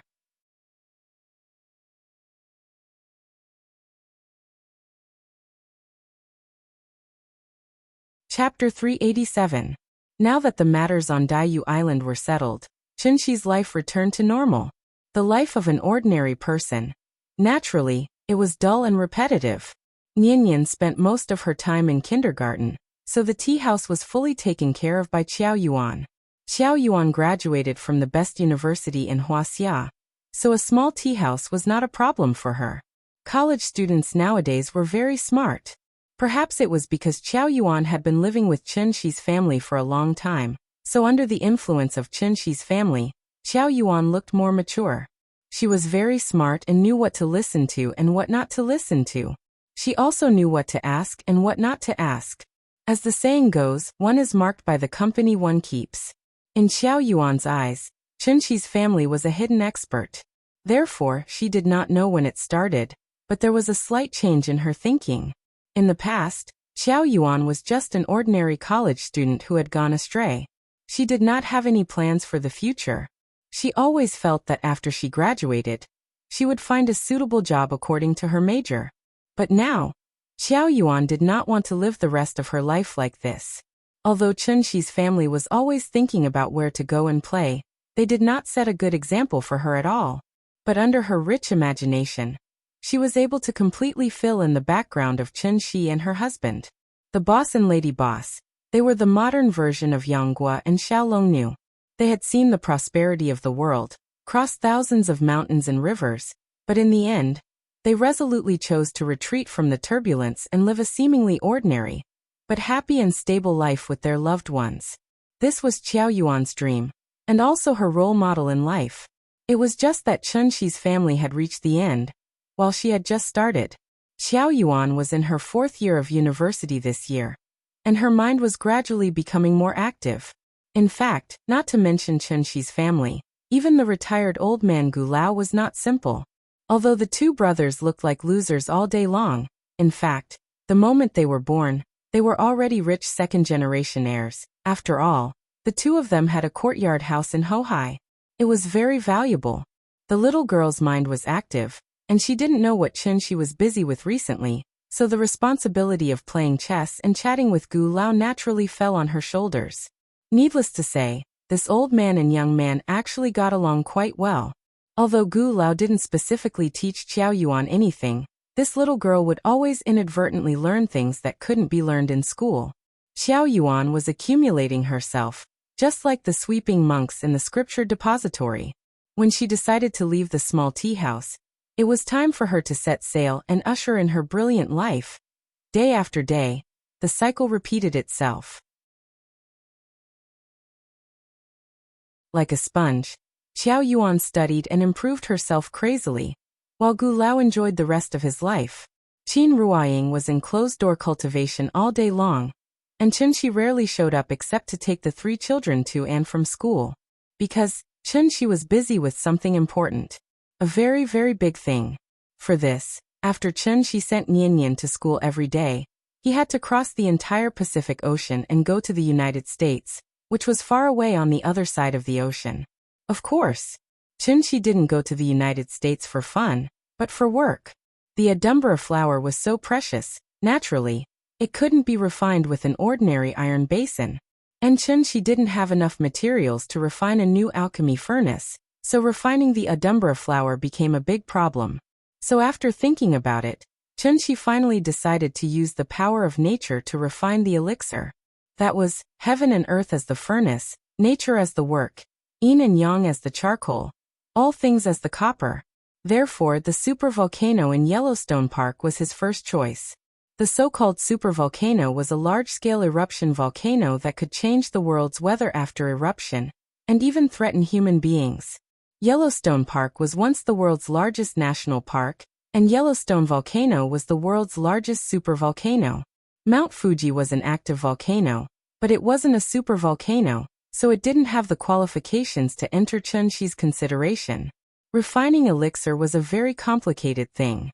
The energy cultivation elixir that he refined in the past was actually rubbish, so Qinshi didn't care at all.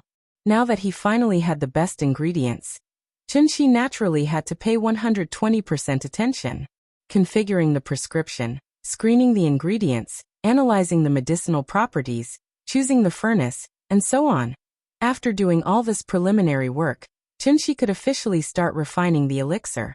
This day, December 1st, Shangjing had just welcomed the first snow, but Yellowstone Park was already covered in snow. Looking around, the dense pine forests rose and fell, and the rolling mountains were covered in morning fog. Animal footprints crisscrossed the snowy plains, and hot springs rose and fell one after another, because the world's largest supervolcano was buried below. Yellowstone Park had a wonderful scenery that was difficult to see in other places during winter. When the warm water vapor sprayed into the cold air, the water molecules would instantly solidify into a rain of small ice pellets, forming an extremely rare geothermal fountain. So what kind of park was this? It was simply a paradise on Earth.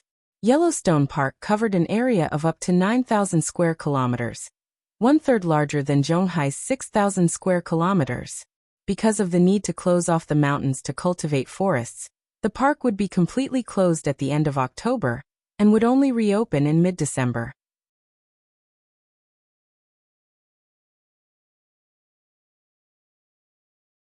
And precisely because of this, when cultivators refined high-grade elixirs, they would usually use a high-grade alchemy furnace.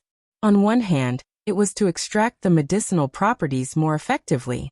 On the other hand, it was for safety reasons, using the alchemy furnace to resist the impact of the elixir when it was produced.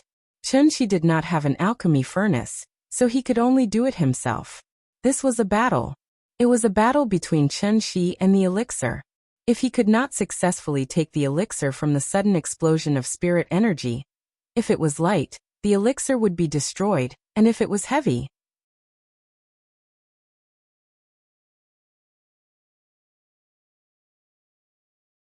Chapter 388. The interior of the volcano might be different from what many people imagined. It was hollow like an iron box, and it was filled with boiling magma. The so-called magma was actually a silicate substance that had melted into a molten state due to high temperature. It would show different colors according to the temperature. The higher the temperature, the lighter the color. Under the illumination of the flames, the magma reservoir buried under Yellowstone Park was a colorful underground world. In addition to the red magma, the magma reservoir was mainly red and yellow. The yellow was sulfur, and the red was iron. In addition, there was a black substance at the top of the magma reservoir. This black substance was the surface of the rock formed by the cooling of the gas. Yellowstone Park's supervolcano would erupt once every 600,000 years. The last time was about 630,000 years ago. Therefore, this supervolcano had entered the eruption cycle, and could erupt at any time. Scientists had used computers to simulate the eruption.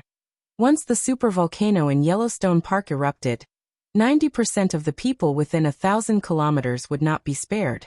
Most of them would die from inhaling the volcanic ash, which would cause their lungs to solidify.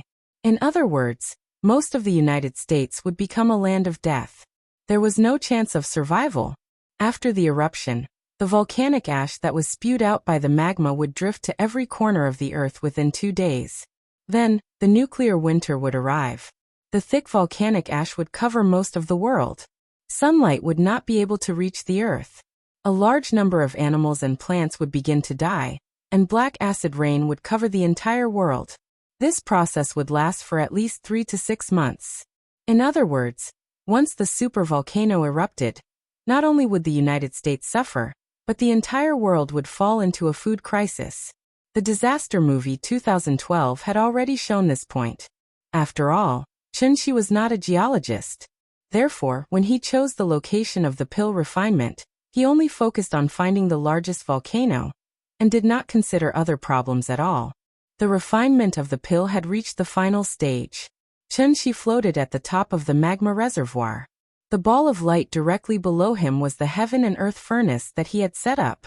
In addition, he had even set up a spirit gathering formation here. With Yellowstone Park as the center, all the spirit energy within 100 miles flowed into it, so that the entire magma reservoir was filled with rich spirit energy of heaven and earth.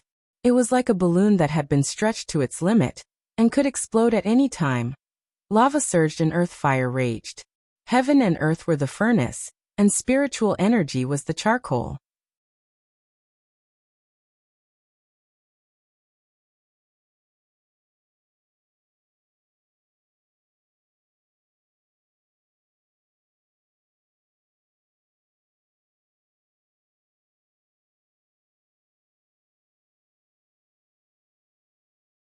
But Jiang Yan had no intention of lighting a light at all. He continued to walk forward without stopping. He did not know how far he had walked before a faint light appeared at the end of the tunnel. Seeing this, a faint smile immediately appeared on Jiang Yan's face. At the end of the tunnel was a hall. There was only a faint green light source inside. From afar, it looked like a will-o'-the-wisp. It wandered in the hall while emitting a dim light. The moment Jiang Yan stepped into the hall, an old voice sounded in the hall. "Who's here?" "It's me, Jiang Yan." The young man's voice was good. The energetic voice suddenly formed a sharp contrast with the lifeless voice. And as soon as Jiang Yan's voice fell, the hall that had been silent for a long time seemed to come alive again. "Jiang Yan! Jiang Yan! Jiang Yan!" Countless different voices sounded in every corner of the hall, just like the many spectators sitting around. The moment they saw Jiang Yan appear, they cheered in unison. But these voices sounded like the voices of dried corpses. It was dry and shriveled, and at the same time, it was a bit harsh and hoarse. Jiang Yan seemed to enjoy the feeling of being the center of attention. After a while, he raised his arms and signaled for everyone to be quiet. The cheers stopped abruptly. At this time, Jiang Yan faced the center of the hall and said slowly, "I'm sure you all know what's going on outside. So now I just want to ask, the oath back then, is it still valid now?" After that, Jiang Yan began to look around. But no one answered him. The entire hall was silent. It was quiet and empty. It was as if he was the only living person in the room. Jiang Yan stood in the center of the hall and waited silently. After a long while, the old voice sounded again. "How can the oath of the 9 serenities be taken lightly? Since you have decided to come out, we will not continue to endure here. Go ahead and make the arrangements. If there is no doubt, I am willing to respect Jiang Yan as the co-leader of the 9 serenities and lead us to fight against Tiandu. Do you have any objections?" As soon as this question was asked, there was a sound of agreement in the hall. Seconded. Seconded. Seconded. Just like the company's board of directors, Jiang Yan was officially elected as the new CEO of the 9 serenities. There were 9 levels of heaven and 9 levels of earth. There was Tiandu above and the 9 serenities below. The 2 words, 9 serenities, were the fundamental reason why Jiang Yan dared to go against Tiandu. For this, he was even willing to sacrifice the entire Jiang family.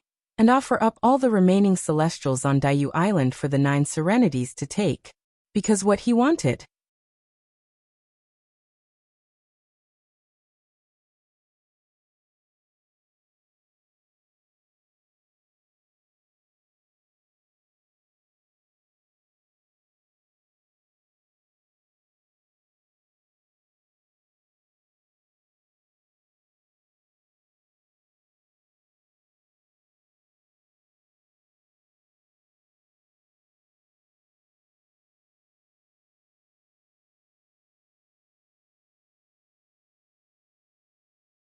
Chapter 392.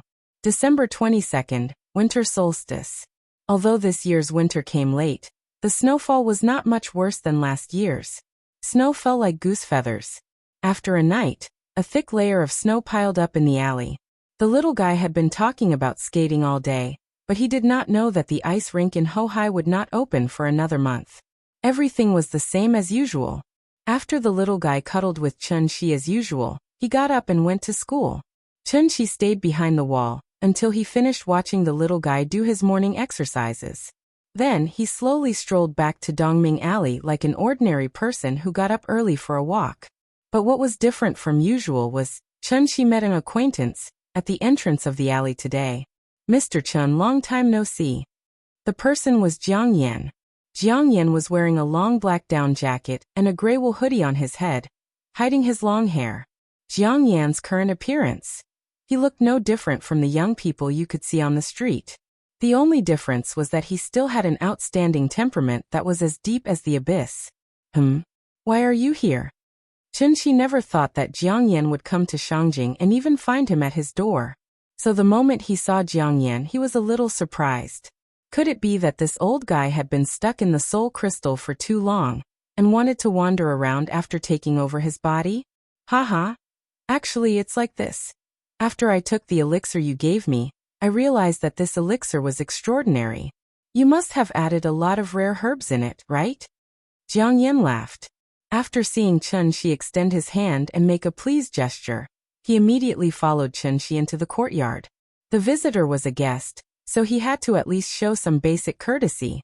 So Chun-Shi led Jiang Yan to the main hall and made him a pot of tea. I did add a lot of things, but they are just some common herbs.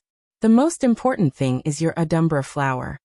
After hearing Chun-Shi's words, Jiang Yan immediately laughed and said, "The Jiang family doesn't have such exquisite alchemy skills like yours." After your careful concoction, this adumbra flower really showed its medicinal effects. If that's the case, the Jiang family has really profited. Jiang Yan seemed very happy. Seeing this, Chun-Shi laughed a few times. She was too lazy to be polite with him. As long as he was happy, it was fine. In fact, after Chun-Shi thought that this elixir would definitely end up in Jiang's stomach, he cut the Jiang family's portion in half and planned to leave the other half for Lin Xian. After all, he should not let the goodies. The old man had been hiding in the soul crystal for so many years, so he probably had accumulated a huge amount of vital energy. Thinking about it, this little bit was not too much, and this little bit was not too little. He just had to make do with it.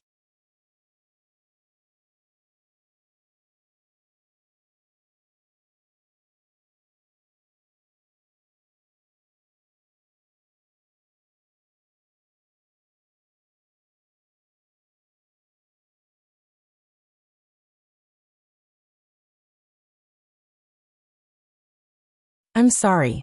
Yao Yao. I'm sorry." He touched the two brothers' face, looking at them who obviously grew a lot taller. His tear-stained face couldn't help but reveal a trace of smile. "I'm sorry, it's all Daddy's fault. Daddy let you suffer. I'm sorry, Yao Yao. I regret it so much." Xiao Kaiji repented painfully, but he didn't know that every word he said now floated into Gu Yao's heart without missing a single word. Gu Yao came to Xiao Kaiji's back, as usual, gently hugged him from the back. But it was a pity. Xiao Kaiji could no longer feel that kind of feeling from before. Chun-Shi quietly returned to the tea house, leaving the warm moment to Xia family's father and son. Sister-in-law sat in the booth, bored to death, flipping through the book, as if she was not interested in everything around her. The Christmas party will only start after school. Nian Nian was still in school. The two brothers were taken out by Chun-Shi. Qin Xueqing seemed to be dissatisfied with Chun Shi because of this trivial matter, so when she saw Chun Shi came over, she rolled her eyes at Chun Shi, and then turned her body to the side. Seeing this, Chun Shi didn't take it to heart, but directly sat in front of her, and smiled and asked, "Let me ask you a question. Why did you say you are cultivating?" Sister-in-law didn't answer. She didn't even bother to lift her eyelids. Chun Shi waited for a while. Seeing that she still didn't speak, he continued to say, "Your so-called cultivation, first of all, is to get rid of the distracting thoughts, not to care about the chaos of the mortal world. Or else, if the heart is not calm, it will mess up your actions. But why do I feel? This kind of cultivation is no different from getting rid of feelings. Humans have 7 emotions and 6 desires. Getting rid of feelings, getting rid of desires. Is that still a human?" After hearing this sentence, Qin Xueqing finally reacted. She looked at Chun Shi with a speechless face, and just as she was about to say something, Chun Shi stood up and walked out. Before she left, Chun Shi didn't even look back as she threw down a sentence. This situation was very similar to the last time they talked. I'll also leave you with a sentence. Who doesn't cultivate in life? Through the years of wind, frost, rain, and snow, feel the mellow and long life. The gains.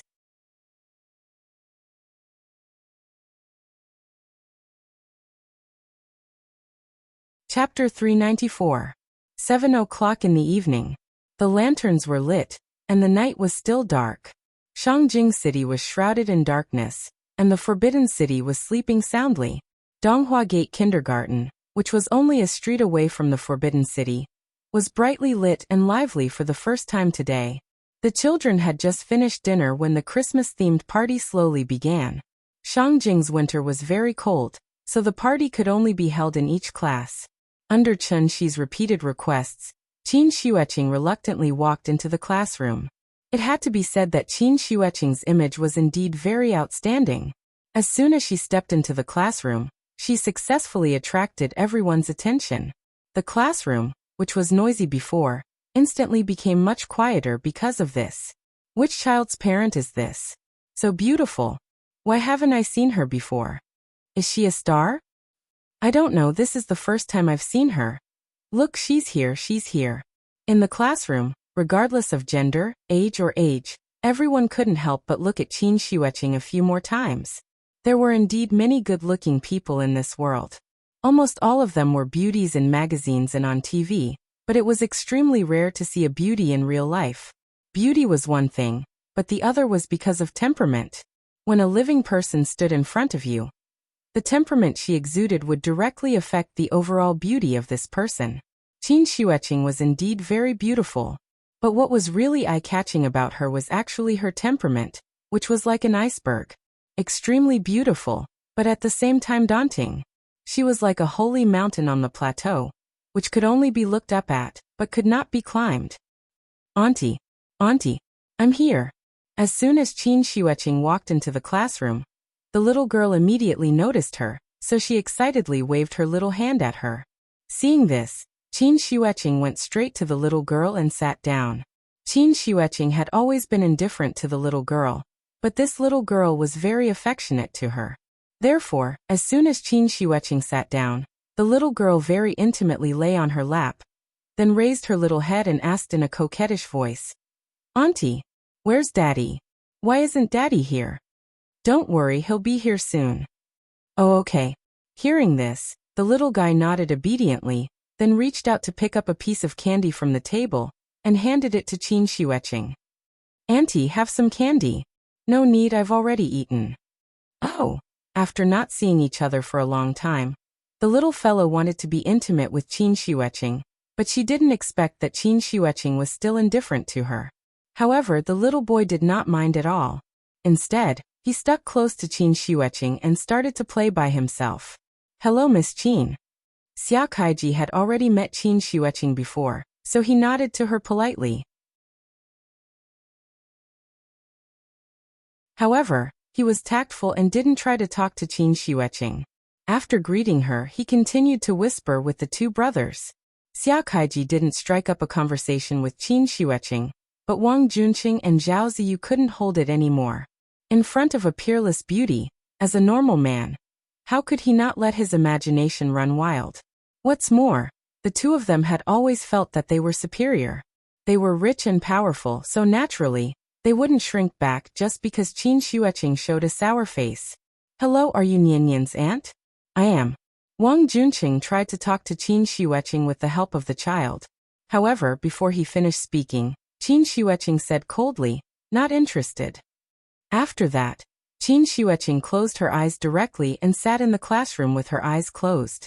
Wang Junqing was given the cold shoulder, and had no choice but to get together with Zhao Ziyu resentfully. Although the two of them were nearly 10 years apart, they had the same bad ideas. Therefore, after giving Wang Junqing a look, Zhao Ziyu secretly took out his cell phone, and prepared to secretly take a photo of Qin Xueqing for investigation. However, the moment Zhao Ziyu turned on the camera, a stream of vital essence hit the cell phone, causing the screen to turn off.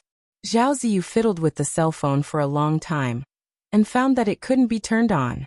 He had to take a deep look at Qin Xueqing, trying to remember her appearance. Qin Xueqing naturally knew what he was doing, so she opened her eyes and prepared to teach Zhao Ziyu a lesson. However, at this moment, a burst of cheerful music suddenly sounded in the classroom. Ding ding dang, bell ding dang. How happy we are skiing, we sit on the sleigh. Ding ding dang, bell ding dang. How happy we are skiing, we sit on the sleigh. The moment the accompaniment of ding ding dang sounded, all the children in the class sang together with the teacher. This was a surprise prepared by the teacher for the parents. The moment the music sounded, the Christmas lights in the classroom were all lit up.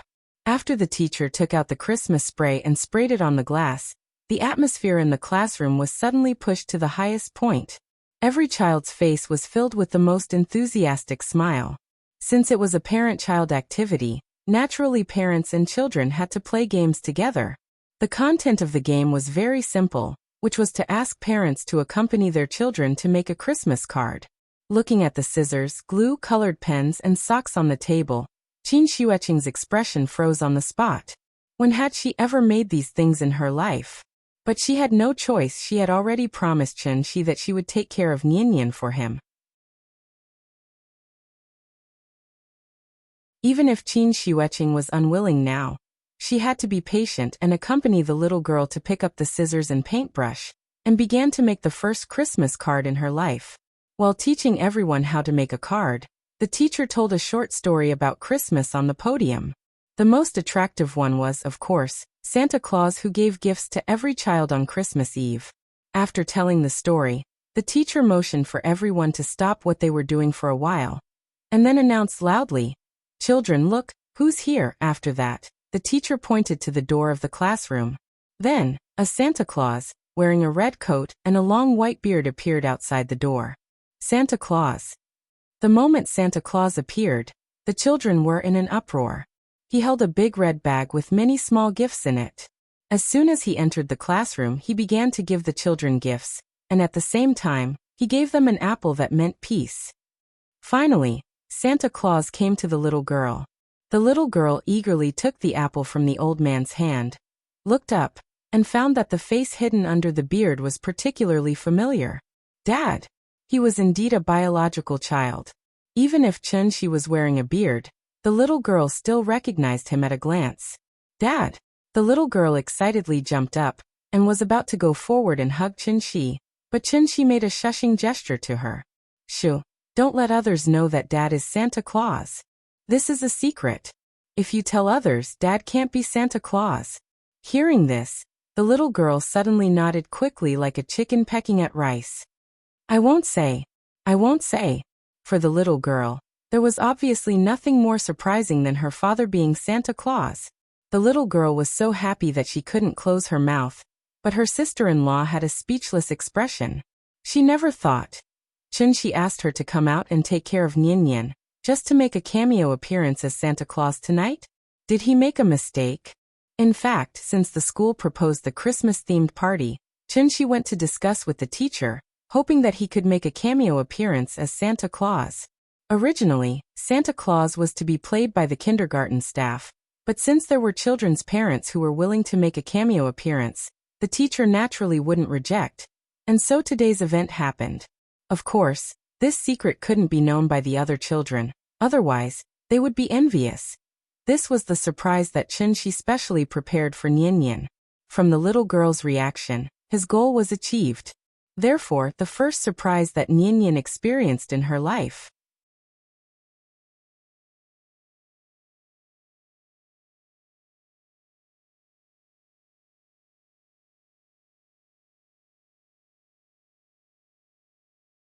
After saying that, the little girl patted her school bag like a treasure. It seemed that she had high expectations for this greeting card. Chunxi had lied to her that her mother was sick, and the little girl had always kept this matter in her heart. Patience needed more care and attention. This 5-year-old child had already learned how to care for others. Qin Xueqing fell silent. She gently stroked the little fellow's head, but didn't say a word, because she finally understood. What exactly was his sister searching for back then? 10,000 Holy Valley was too cold. The stubborn feudal clan rules restricted her thoughts. So all along, she only had one pursuit in her heart. That was to cultivate, and cultivate again. Why cultivate? To ascend. But, wasn't ascension another form of liberation? It was only at this moment that Qin Xueqing truly saw her own heart clearly. She seemed to be strong and decisive, but in fact, she was much weaker than Qin Ruoying. At least, her sister could violate the clan rules in order to pursue what she wanted, but she could only numb herself by cultivating day and night. Just like what Chunxi said, humans had 7 emotions and 6 desires. This was an unavoidable fact. If one extinguished their emotions and desires, would they still be human? Looking at Nian's innocent and beautiful smile, Qin Xueqing suddenly felt enlightened. She closed her eyes, and the vital energy in her body suddenly began to flow slowly. Under her influence, a faint breeze suddenly blew through the originally closed doors and windows of the classroom. The wind blew the paper on the picture album on the table, and also gently brushed the faces of all the children. No one noticed that something was wrong with her. This woman with exceptional talent and excellent aptitude. She actually had an epiphany just like that. At this moment, Chunxi had also changed and returned to the classroom. He noticed that Qin Xueqing was acting strangely, so he immediately set up a restriction to ensure that her epiphany would not be disturbed by the outside world. "Dad, what's wrong with Auntie? Auntie is tired. Let her rest for a while. She'll be fine soon." "Oh. Then let's speak softly. Don't disturb Auntie. Good girl, you're sensible." His sister-in-law had an epiphany. After the Christmas party ended, she went home and shut herself in. The secular world tempered her heart, and she took it with equanimity. The world was full of disturbances, and her heart reflected the secular world. Chunxi just casually gave some advice, but he didn't expect Qin Xueqing to understand it completely. Chunxi didn't know whether to laugh or cry about this. After all, this question was obviously beyond the scope of the syllabus. Perhaps this was what they meant by, "Flowers planted with the intention do not bloom, but willows planted without the intention do." Ever since she found the Earth Soul, Qin Xueqing's cultivation level shot up like a rocket. Qin Ruoying had the best resources, but her cultivation progress was still like a tortoise's crawl. There was no obvious improvement at all. Everyone had their own fate. Fortunately, Qin Ruoying was not a narrow-minded person. Otherwise, she would be depressed to death if she saw this situation. December 31st. It was the last day of the year. Chunxi waited outside the west wing door, like a father waiting for his child to be born. He paced back and forth in the courtyard, slightly anxious. Suddenly, a strong wave of spirit energy surged out from the west wing. Chunxi immediately jumped into the room, as if he had been electrocuted. As soon as he entered, he saw Qin Ruoying sitting cross-legged on the bed and looking at him with a ying smile. Qin Ruoying had finally fully digested the effects of the spirit pill, and officially came out of seclusion. "Come, Ying, let me see if there are any side effects." As Chunxi spoke, she moved closer to Qin Ruoying with a bashful face. In fact, Qin Ruoying had only broken through to the diviner stage. It wasn't a forced breakthrough, so how could there be any danger? Chunxi was taking the opportunity to take advantage of her. Seeing this, Qin Ruoying didn't hesitate. Instead, She offered her red lips and gently pecked Chun-Chi's face. Not enough, not enough. You have to do it here too. In your dreams. Not kissing? Then I'll kiss you instead. Aya, stop fooling around. Come on, just one, hee hee hee hee. They were obviously an old couple, but when the two of them were together, they were still as sweet as before. After a round of lovemaking, Qin Ruoying gently leaned on Chun-Chi's shoulder, and then chatted with him casually. How has Nian Nian been doing during this time? Very good. She even made you a greeting card. When is the school holiday? Around the middle of next month. So soon? Why don't we take Nian Nian out for a trip when she's on holiday? Oh, where do you want to go? Anywhere is fine as long as you're with me. Okay, you've worked hard during this time. I'll arrange it. When the time comes, let's go on a trip around the world as a family. How about that? The word cultivation was never the topic of conversation between husband and wife. They preferred to live in the moment and enjoy the sweet time with their family. And this should be the so-called happiness, right? Therefore, the only thing Chun-Chi wanted now was to let this happiness continue to last. No one could ruin his happy life. You're tuning in to the Li Mei's Sword of Destiny YouTube channel. We're so grateful for your support, and don't forget to subscribe to join us on this incredible journey through captivating stories. Your generosity through donations truly makes a world of difference, as it's the primary source of revenue that allows me to expand and enhance this channel for you. Thank you from the bottom of my heart for being a part of this adventure.